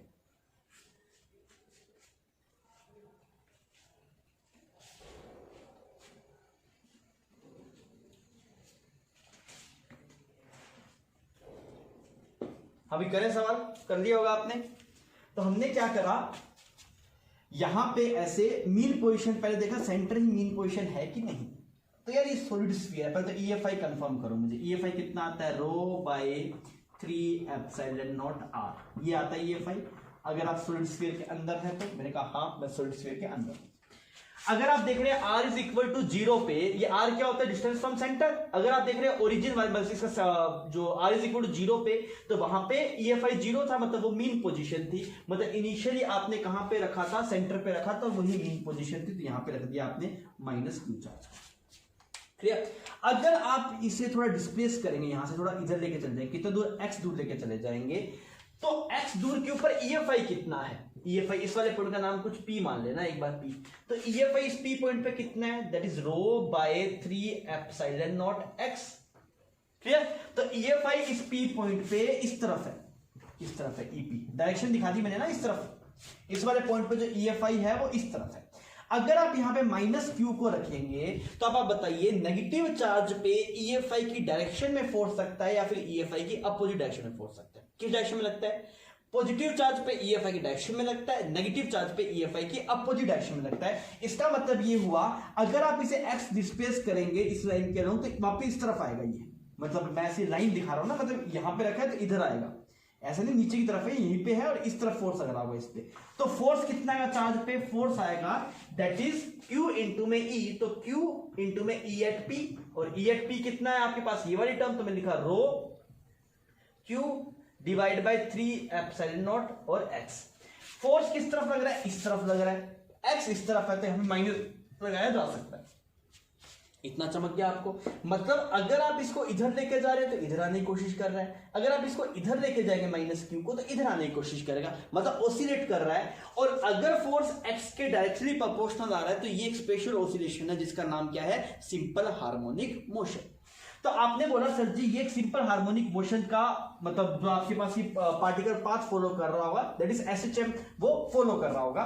तो मैंने बोला इसको F is equal to M में कर देते हैं, ये किसके बराबर आ गया, रो Q divide by 3 epsilon nought, और इस अगर M को आप नीचे ले जाएंगे तो ऐसा बन जाएगा कुछ, और इसको आप जानते हैं SHM में क्या होता है, ये किसके बराबर होता है, माइनस ओमेगा स्क्वायर एक्स, तो यहां से ओमेगा चमक गया हमें, ओमेगा कितना आया, that is rho Q divide by 3 epsilon naught M। तो यहां से दोस्त अगर तू टाइम पीरियड निकालेगा तो ओमेगा आने के बाद में टाइम पीरियड तो हलवा है, टाइम पीरियड कितना आया था पहले 2 पाई बाय ओमेगा, इसकी वैल्यू पुट कर दी दैट इज रो Q, और यहां पे चला गया 3 एप्सिलॉन नॉट M। क्लियर, ये आपके पास क्या आ गया, इसका टाइम पीरियड आ गया। तो सवाल सिंपल था, बस आपको EFI कंफर्म होना चाहिए। तो अगर मान लीजिए यही सेम किस अर्थ में भी होगा, अगर मान लीजिए ग्रेविटेशन में जब हम पढ़ रहे होंगे तो मैं बोलूँ यहाँ पे अर्थ था, यहाँ पे मास को रखा, तो बताइए वो भी ऐसे ऑसिलेट करेगा आपके पास। Is it clear? ठीक है, अब हम आगे बढ़ते हैं, इसको आप छाप दीजिए। तो आइए अभी हम वही टास्क शुरू करें जो पहले कर रहे थे। पहले हमने क्या किया, हमने गॉस लॉ की हेल्प से पॉइंट चार्ज की वजह से EFI निकाला, फिर हमने किसकी वजह से निकाला था आपके पास, दैट इज स्फेरिकल शेल, उसके बाद में सॉलिड स्फीयर, फिर कुछ सवाल किए। अब वापस हम EFI निकाल रहे हैं, पर किसकी वजह से निकाल रहे हैं, EFI due to infinite long line charge. इसकी वजह से आप पहले से EFI जानते हैं, क्या रिजल्ट आता है इनफाइनाइट लॉन्ग लाइन चार्ज की वजह से, कितना आता है EFI आपके पास, दैट इज याद है आपको कितना आता है, E is equal to 2k lambda by r, ऐसा रिजल्ट आ रहा था आपके पास। तो यहाँ पे भी इतना आ रहा है कि नहीं आ रहा, हमको तो चेक कर लेते हैं। सबसे पहले आपको फील्ड लाइंस क्लियर करवा देता हूं ना मैं कि भाई आपके पास में एक लाइन चार्ज होगा, मान लीजिए जैसे लाइन चार्ज है, इसकी वजह से फील्ड लाइंस कैसी बनेगी, तो फील्ड लाइंस ऐसी बनेगी, देखिए ऐसे ऐसे बन रही होगी फील्ड लाइन आपके पास, ऐसे ऐसे, ये लाइन चार्ज है। तो जैसे लाइन चार्ज है ना, इसमें ऐसे भी निकल रहा है, ऐसे भी निकल रहा है, ऐसे भी निकल रहा है, ऐसे भी निकल रहा है, हर एक डायरेक्शन में, मतलब सिलेंड्रिकल शेप में अगर आप जाएंगे तो फील्ड लाइंस आपको दिखाई देगी ऐसे ना, हर एक डायरेक्शन में ऐसे ऐसे निकल रहा है, ऐसे ऐसे। तो ये ऐसे शेप की ऐसे निकल रही है ना, हर एक डायरेक्शन में 3D में ऐसा निकल रहा है, आपको चमक रहा है ये बात। तो ये कुछ ऐसा है आपके पास, यहां से अगर देखें तो ऐसे ऐसे दिखाई देगा, ये फील्ड लाइंस आपके पास, यहाँ पे लाइन चार्ज है अंदर की तरफ या बाहर की तरफ, और फील्ड लाइंस ऐसे बन रही है। Is it clear? ठीक, अब हमें बोला गया कि यहाँ पे ऐसे एक इनफिनिट लॉन्ग लाइन चार्ज है, ठीक है, और लैम्डा इसकी चार्ज पर यूनिट लेंथ है। हमें EFI निकालना है गॉस लॉ की हेल्प से। सबसे पहले गॉसियन सरफेस मानेंगे। आप बताइए कैसा गॉसियन सरफेस माना जाए यहाँ पे। अगर आप सर्कल मानेंगे तो दिक्कत क्या है, सर्कल के हर एक पॉइंट की जो डिस्टेंस है लाइन चार्ज से वो डिफरेंट डिफरेंट हो जाएगी आपके पास में, ठीक है, तो सर्कल नहीं मानते। और क्या मान सकते हैं हम, स्फीयर मान लो, स्फीयर मतलब सॉरी मैं गलत बोल दिया, सर्कल तो मान सकते हैं। अगर आप स्फीयर मानेंगे तो आपको दिखाई देगा हर एक पॉइंट डिस्टेंस क्या आपके पास डिफरेंट डिफरेंट है। क्यूब मानेंगे तब भी सेम इश्यू है। तो आपको कैसा गॉसियन सरफेस मानना पड़ेगा यहाँ पे, आप थोड़ा सोच लीजिए, थोड़ा सोचिए कैसा गॉसियन सरफेस आएगा, फिर मैं आपको रिजल्ट बता देता हूँ। गॉसियन सरफेस जो आपके पास आएगा वो कैसा आएगा, सिलेंड्रिकल आएगा। क्यों ऐसा माना, देख जो सिलेंड्रिकल का जो कर्व सरफेस है, जो सिलेंड्रिकल का कर्व सरफेस है उसके हर एक पॉइंट से इसकी डिस्टेंस क्या है, same. Plane surface distance different different है, मैं मानता हूं इस बात को, पर कर्व सरफेस से आपकी डिस्टेंस क्या है, सेम। मतलब कर्व पॉइंट पे जो कर्व सरफेस होगा उसके जो हर एक पॉइंट पे जो EFI होगा वो क्या होगा आपके पास, सेम होगा। इसकी अभी हम बात नहीं कर रहे प्लेन सरफेस की, अब सुन, मैंने इसके लिए फ्लक्स लिखा, that is flux is equal to E dot D S is equal to Q inside. इसकी लेंथ कुछ एल मान लेता हूं मैंने लिखा ये गॉसियन सरफेस है। कैसी शेप है आपके पास, दिस इज सिलेंड्रिकल, ये cylindrical shape of Gaussian surface है। अब देखिए इस गॉसियन सरफेस का जो क्यू इनसाइड है वो कितना है, lambda charge per unit length है। तो आप सोच के देखिए आपने कितनी लेंथ इसके अंदर ले ली, सिलेंड्रिकल सरफेस के मतलब जो गॉसियन सरफेस था उसमें हमने एल लेंथ इसके अंदर ले ली, तो कितना आएगा आपके पास, that is lambda L that is Q by epsilon not. ये एक्सप्रेशन सही है, that is lambda Q inside इतना ही है ना, दैट लैम्डा इनटू में एल बाय एप्सिलॉन नॉट। ठीक है, अब हमने क्या करा, ई को बाहर निकाल लिया, बहुत बढ़िया। अब देखिए फ्लक्स में जो ये जो टर्म में लिखा था ना, जो गॉसियन सरफेस को क्लोज माना है, तो आपने कर्व सरफेस को भी कंसीडर किया और प्लेन सरफेस को भी कंसीडर किया। सही ढंग से समझना, यहां पे दिक्कत आती है। हमने कर्व सरफेस को भी कंसीडर किया, प्लेन सरफेस को भी कंसीडर किया है, पर आपको पता है इस प्लेन सरफेस की वजह से जो फ्लक्स आएगा, फिर किस किस से फ्लक्स लिखना है हमने, दिस इज हमने ऐसे लिख दिया, that is E dot D S, किस किस की वजह से, दिस इज कर्व सरफेस की वजह से, प्लस ई डॉट डी एस किसकी वजह से, आपके पास प्लेन सरफेस की वजह से, प्लेन सरफेस। क्लियर, ये किसके बराबर है, lambda L by epsilon not. इतना चमक रहा है तुझे। कर्व सरफेस की वजह से हमें निकालना है, वो बात की बात है, पहले प्लेन सरफेस के बारे में डिस्कस करते हैं। देख प्लेन सरफेस के हर एक पॉइंट में जो ईएफआई होगा वो इसी डायरेक्शन में है। ईएफआई ऐसा ही है आपके पास, एक सिलेंडर में आपको दिखा देता हूं ऐसे, जैसे यहां पे आपने ऐसे माना था ना, ऐसे आपने गॉसियन सरफेस मान लिया, ठीक है, यहाँ पे ऐसे एक लाइन चार्ज है, तो ये प्लेन सरफेस हो गया। तो इसके हर एक पॉइंट में जो ईएफआई है इस इनफिनिट लाइन चार्ज की वजह से, वो कैसा आएगा, रेडियली आउटवर्ड डायरेक्शन में आएगा, ऐसे रेडियली आउटवर्ड डायरेक्शन में आएगा। तो इसके जो प्लेन सरफेस जो फ्लक्स पास हो रहा होगा वो जीरो हो रहा होगा। ऐसा क्यों बोल रहा है मास्टर, सीधा फील कर ले, फील्ड लाइंस पैरेलल है तो इससे कोई फ्लक्स पास हो रहा नहीं है। गणित से समझेगा तो ईएफआई इस डायरेक्शन में, एरिया वेक्टर ऐसे है, तो उससे फ्लक्स कितना आ जाएगा, जीरो। ये अच्छी बात थी, आपको चमकनी चाहिए। तो इसका मतलब क्या होगा, दोनों प्लेन सरफेस से जो फ्लक्स पास हो रहा होगा वो जीरो हो रहा होगा। क्यों, क्योंकि थीटा कितना है आपके पास 90, because angle between E vector and A vector कितना है आपके पास 90 डिग्री। तो मतलब जब आपने जो इससे नेट फ्लक्स पास हो रहा होगा इस सिलेंडर से, तो वो सिर्फ कर्व सरफेस से ही हो रहा होगा, ऊपर वाले से नहीं हो रहा। हम सिर्फ सीधा नहीं बोल सकते थे कि flux through curve surface equal to Q inside by epsilon naught, because Gauss law एक क्लोज्ड बॉडी के लगता है। तो हमने पहले पूरे के लिए लिखा, फिर हमें ये दिखा कि भाई साहब प्लेन सरफेस से फ्लक्स नहीं जा रहा है, इस वजह से हमने इस टर्म को किसके बराबर कर दिया, जीरो के बराबर। अब सिर्फ यही बचा कर्व सरफेस, और कर्व सरफेस के हर एक पॉइंट पे ई सेम है, बिकॉज कर्व सरफेस का हर एक पॉइंट इससे इक्वल डिस्टेंस पे है। तो कितना बन जाएगा प्लस ई, और ये डीएस की वैल्यू कितनी बन जाएगी, डीएस क्या आ जाएगा, इसका सरफेस आ जाएगा। ये सरफेस कितना है आपके पास, जैसे 2 पाई आर एल, इसकी डिस्टेंस कुछ मानते हैं हम आर दूरी पे निकाल रहे हैं, is equal to lambda L by epsilon naught. L ने एल को मार दिया तो ई की वैल्यू आपके पास कितनी आएगी, lambda divide by 2 pi epsilon naught R. ये उससे मैच कर रहा है क्या, 2 के लैम्डा बाय आर, ये क्या, ये ढंग से देख, हाँ ये वही रिजल्ट है। ये कितना है 2 के लैम्डा बाय आर, क्यों क्या लिख सकता है 1/4 पाई एप्सिलॉन, तो यही टर्म बनेगा। मेरी बात समझ में आ रहा है। तो हम एक इनफाइनाइट लॉन्ग लाइन चार्ज था, उसका ईएफआई हमने निकाल लिया।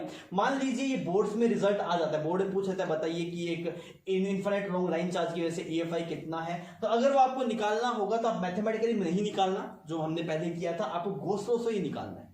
बोर्ड आपको नंबर तभी देगा जब आप गॉस लॉ यूज करेंगे, तो हमने इसको कर लिया गॉस लॉ की हेल्प से। क्लियर, तो इसको छाप लीजिए, फिर हम एक और शेप का निकालते हैं।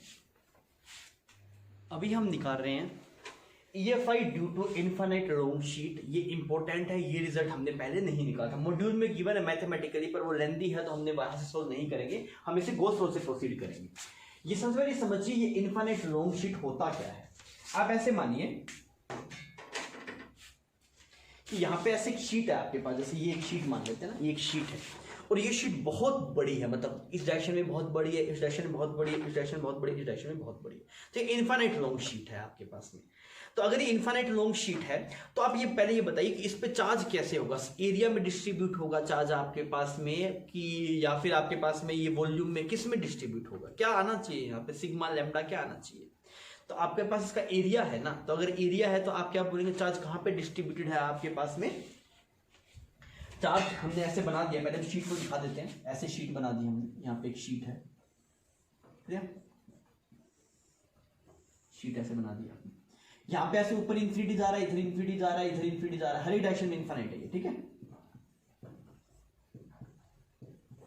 तो इस पे चार्ज डेंसिटी आपके पास में ये चार्ज एरिया पे डिस्ट्रीब्यूट होगा, तो यहाँ पे सिग्मा गिवन है आपको, इसका कुछ सिग्मा चार्ज डेंसिटी है। आपको बोला गया इसकी EFI निकाल के बताइए। तो हमने क्या किया, इस शीट को यहाँ पे ऐसे बनाया, इस पे चार्ज डेंसिटी कुछ मान ली हमने सिग्मा। क्लियर? अब आप क्या करेंगे, सबसे पहले आप गॉसियन सर्फ मतलब आगे पे गॉस लॉ लगाना है हमें। तो इसकी जो फील्ड लाइंस होगी वो कैसी होगी, ऐसे पैरेलल ही होगी, बिकॉज ये तो इधर भी इन्फिनिट इधर भी इन्फिनिट, तो ऊपर वाले को नीचे वाला मार देगा, सिर्फ इसी डायरेक्शन की बचेगी, बाकी सब तो कैंसिल आउट हो जाएगी ना आपके पास, बिकॉज इधर भी इन्फिनिट है इधर भी हर डायरेक्शन में इन्फिनिट है, तो सिर्फ आपके पास जो EFI आएगी वो पैरेलल आएगी ऐसे। तो हम क्या करते हैं, हम कैसा माने, हम ऐसे समझ में आ रहा है आपको, फील्ड लाइन क्लियर है, फील्ड लाइन जरूरी है इसमें। तो अगर आप इसमें कैसा गॉसियन सरफेस माने, अब देखिए अगर हम गॉसियन सरफेस मानते हैं स्फीयर, तो दिक्कत क्या है, यहां पे मान लीजिए आपने स्फीयर गॉसियन सरफेस माना, तो इसके हर एक पॉइंट पे EFI इधर है, DA इधर है, यहाँ पे E इधर है, DA E की डायरेक्शन तो फिक्स है पर DA की डायरेक्शन डिफरेंट है, मतलब E तो मतलब E तो ठीक है भाई, E की डायरेक्शन तो फिक्स होगी, पर ये जो थीटा है ये एंगल बदलता रहेगा ना, यहाँ पे एंगल 0 आएगा, ऊपर उठेंगे तो E और DA में एंगल जो आएगा, बिकॉज E की डायरेक्शन तो फिक्स होगी, यहाँ पे ऐसे E की डायरेक्शन। तो यहाँ पे अगर देखना हर एक पॉइंट पे DA का जो पहले ऐसे था अभी एंगल 0 है, आप थोड़ा ऊपर जाएंगे तो यहाँ पे एंगल और बढ़ गया, और ऊपर जाएंगे और बढ़ गया, तो हर एक पॉइंट पे जो थीटा है वो बदलता जा रहा है, तो आप उसे इंटीग्रेट नहीं कर पाएंगे, क्योंकि हमने बोला ना भाई अगर आपको EFI निकालना है तो E कांस्टेंट भी होना चाहिए और एंगल भी आपके पास क्या होना चाहिए, उसका भी एक कांस्टेंट रहना चाहिए एंगल। तो आपके समझ में आ गया सर एक स्फीयर तो हम नहीं मान सकते, फिर हम क्या मान लें, आप यहाँ पे या तो सेंट्रिकल मान लो और या फिर क्यूब मान लो, दोनों भी सही बैठ जाएंगे। कैसे, देख आप यहाँ पे सेंटर मान लीजिए, ऐसे सेंटर मान लिया आपने, यहां से मान लीजिए कुछ इसकी दूरी कुछ r है, ये वाली दूरी भी कितनी है आपके पास कुछ r है, और इसका एरिया कुछ a है, इसका एरिया भी कुछ a है। ऐसा क्यों माना, देख इसका जो कर्व्ड सरफेस होगा, फ्लक्स थ्रू कर्व्ड सरफेस वो कितना आएगा 0। यहाँ पे जो गॉसियन सरफेस माना है आपने, गॉसियन सरफेस वो कैसा माना है, सिलेंड्रिकल। अब आपको मेरी बात समझ में आ रही है कि गॉसियन सरफेस कैसा माने, ये अपने आप में बहुत जरूरी है। अगर आप गॉसियन सरफेस सही नहीं माने तो रिजल्ट ही नहीं आएगा। तो फ्लक्स थ्रू कर्व्ड सरफेस 0 है, क्यों फ्लक्स थ्रू कर्व्ड सरफेस 0 है, देख ये तेरे पास ये प्लेन था, इलेक्ट्रिक फील्ड ऐसे पैरेलल जा रही है तेरे पास में, अगर यहाँ पे ऐसे सेंटर मानेगा, मतलब ये प्लेन है ऐसे, इस प्लेन को काटता हुआ सेंटर मान लिया, सब फील्ड लाइंस ऐसे है, तो इसका ये जो कर्व सरफेस है इससे तो कोई फील्ड लाइन नहीं गुजर रही ना, इसके तो हर एक पॉइंट पे E और DA कितना है 0। मेरी बात समझ में आ रही है, प्लेन ऐसे है, इसके बीच में से इलेक्ट्रिक फील्ड ऐसे पैरेलल है, तो इसके अगर तू हर एक पॉइंट पे देख रहा होगा तो E और DA के बीच में एंगल कितना आ रहा होगा तेरे पास 90 डिग्री आ रहा होगा। तो तू बोलेगा कि सर कर्व सरफेस से कोई फ्लक्स जाएगा नहीं, सिर्फ किससे जाएगा, आपके पास प्लेन सरफेस से जाएगा। किससे जाएगा, प्लेन सरफेस से जाएगा। तो अब हम इसके लिए लगा देते हैं अगेन गॉस लॉ जो हमें पता है, तो हमने लिखा cross integral of E dot ds is equal to Q inside by epsilon naught. Q inside किसके अंदर है, इस गॉसियन सरफेस के अंदर। तो कितना चार्ज आया, ये वाला चार्ज आया जो यहां पे इसके बीच में रह गया। भाई अगर आपके पास में ऐसे एक प्लेन है और इस प्लेन के अंदर यहां पे ऐसे प्लेन मान लिया ना आपने, यहां पे ऐसे प्लेन है, तो इस प्लेन में कौन सा वॉल्यूम इसके अंदर आया, जो यहां पे सेंटर था वही पार्ट तो इस गॉसियन सरफेस के अंदर आया। तो इस पे अगर आप चार्ज देखेंगे तो चार्ज कितना आएगा, sigma A by epsilon nought, sorry sigma A, ठीक है, charge sigma A divide by epsilon nought हो गया। अब देखते हैं E, देख यहाँ पे इलेक्ट्रिक फील्ड इस तरफ है, यहाँ पे इलेक्ट्रिक फील्ड इस तरफ है, ऐसा ही होगा आपके पास। तो इससे जो फ्लक्स आ रहा होगा वो कितना आ रहा होगा, मैंने मान लिया कुछ E इंटू में A, इससे भी कितना आ रहा होगा E इंटू में A, बिकॉज इलेक्ट्रिक फील्ड दोनों तरफ है ना, इधर भी इलेक्ट्रिक फील्ड है इधर भी इलेक्ट्रिक फील्ड है, तो इस वाले फेस से कितना है E और इससे भी कितना गया E इज इक्वल टू किसके बराबर आ गया, sigma A by epsilon nought. ए साफ हो गया, तो E की वैल्यू कितनी होती है पर सिग्मा बाय 2 एप्सिलॉन। मतलब इनफाइनाइट लॉन्ग प्लेन की वजह से, एक इनफाइनाइट लॉन्ग प्लेन की वजह से जो EFI आता है वो कितना आता है, सिग्मा बाय 2 एप्सिलॉन। ये इंपॉर्टेंट है, पर इसमें अभी तो कोई कंफ्यूजन नहीं है, बाद में आपको कंफ्यूजन आएगा तब मैं आपको क्लियर कर दूंगा। अभी कोई दिक्कत नहीं, अभी ये सही है, रिजल्ट में कोई दिक्कत नहीं है, बाद में लोगों को कंफ्यूजन आता है, वो थोड़ी देर बाद जब कंडक्टर वाले टाइम पे मतलब लोगों को दिक्कत आती है उसमें, तो उस टाइम पे मैं आपको बता दूंगा। तो हमने मोस्टली जितने थे कर लिए, एक सेंट्रिकल का है वो भी हम थोड़ी देर में देख लेते हैं। देखिए हमने रिजल्ट्स हमने सारे ड्राइव कर लिए भाई। अगर आप नीट के लिए देखेंगे, नीट के लिए हो सकता है भाई रिजल्ट मतलब डेरिवेशन इंपॉर्टेंट ना हो, सिर्फ रिजल्ट से ही काम चल जाए, जो रिजल्ट मैंने शेयर किए हैं। पर मैं फिर भी आपको बोलूंगा कि हमने मेहनत किया, हमने टाइम दिया, वो इसलिए दिया ताकि आपकी अंडरस्टैंडिंग बेटर बने। मतलब आप समझ पाए क्वेश्चन सरफेस क्या होता है, गोसो किस तरीके से यूज होता है, और सब्जेक्ट में थोड़ा इंटरेस्ट बने आपका। तो मैं आपको ये एडवाइस करूंगा, एक बार है ना आप खुद जितने हमें डेरिवेशन किए खुद करना एक बार। मतलब ठीक है, हमेशा आप मार्क्स के बारे में सोचे सवाल आएगा नहीं आएगा, डेरिवेशन नहीं आएगा, वो एक अलग चीज है। आपको सब्जेक्ट में थोड़ा इंटरेस्ट तो बनना चाहिए। अगर आपने सब्जेक्ट में इंटरेस्ट बना लिया, सब्जेक्ट आपको अपना लगने लग गया, तो ऑटोमेटिकली नंबर आ जाएंगे, फिर आपको नंबरों के पीछे भागने की जरूरत नहीं है, फिर सब्जेक्ट आपका अपना खुद का हो जाएगा। तो आप जो चीजें मैंने बताई है उनको आप थोड़ा एक बार खुद ड्राइव करके देखिएगा ना, थोड़ा इस पर टाइम डिवोट कीजिएगा। ठीक है, आप इसे छाप लीजिए। तो इलेक्ट्रिसिटी का लेक्चर 8 हम यहीं पे खत्म करते हैं। आप असाइनमेंट और टास्क सही ढंग से निपटाइए। अभी क्या हो रहा है, आपके पास में बहुत सारी चीजें इकट्ठी हो रही है, नोट्स सही ढंग से रिवाइज करने हैं और शॉर्ट नोट्स बनाने की तरफ आप मूव करना शुरू कर दीजिए। ठीक है, मिलते हैं नेक्स्ट लेक्चर में, तब तक के लिए जय हिंद जय भारत।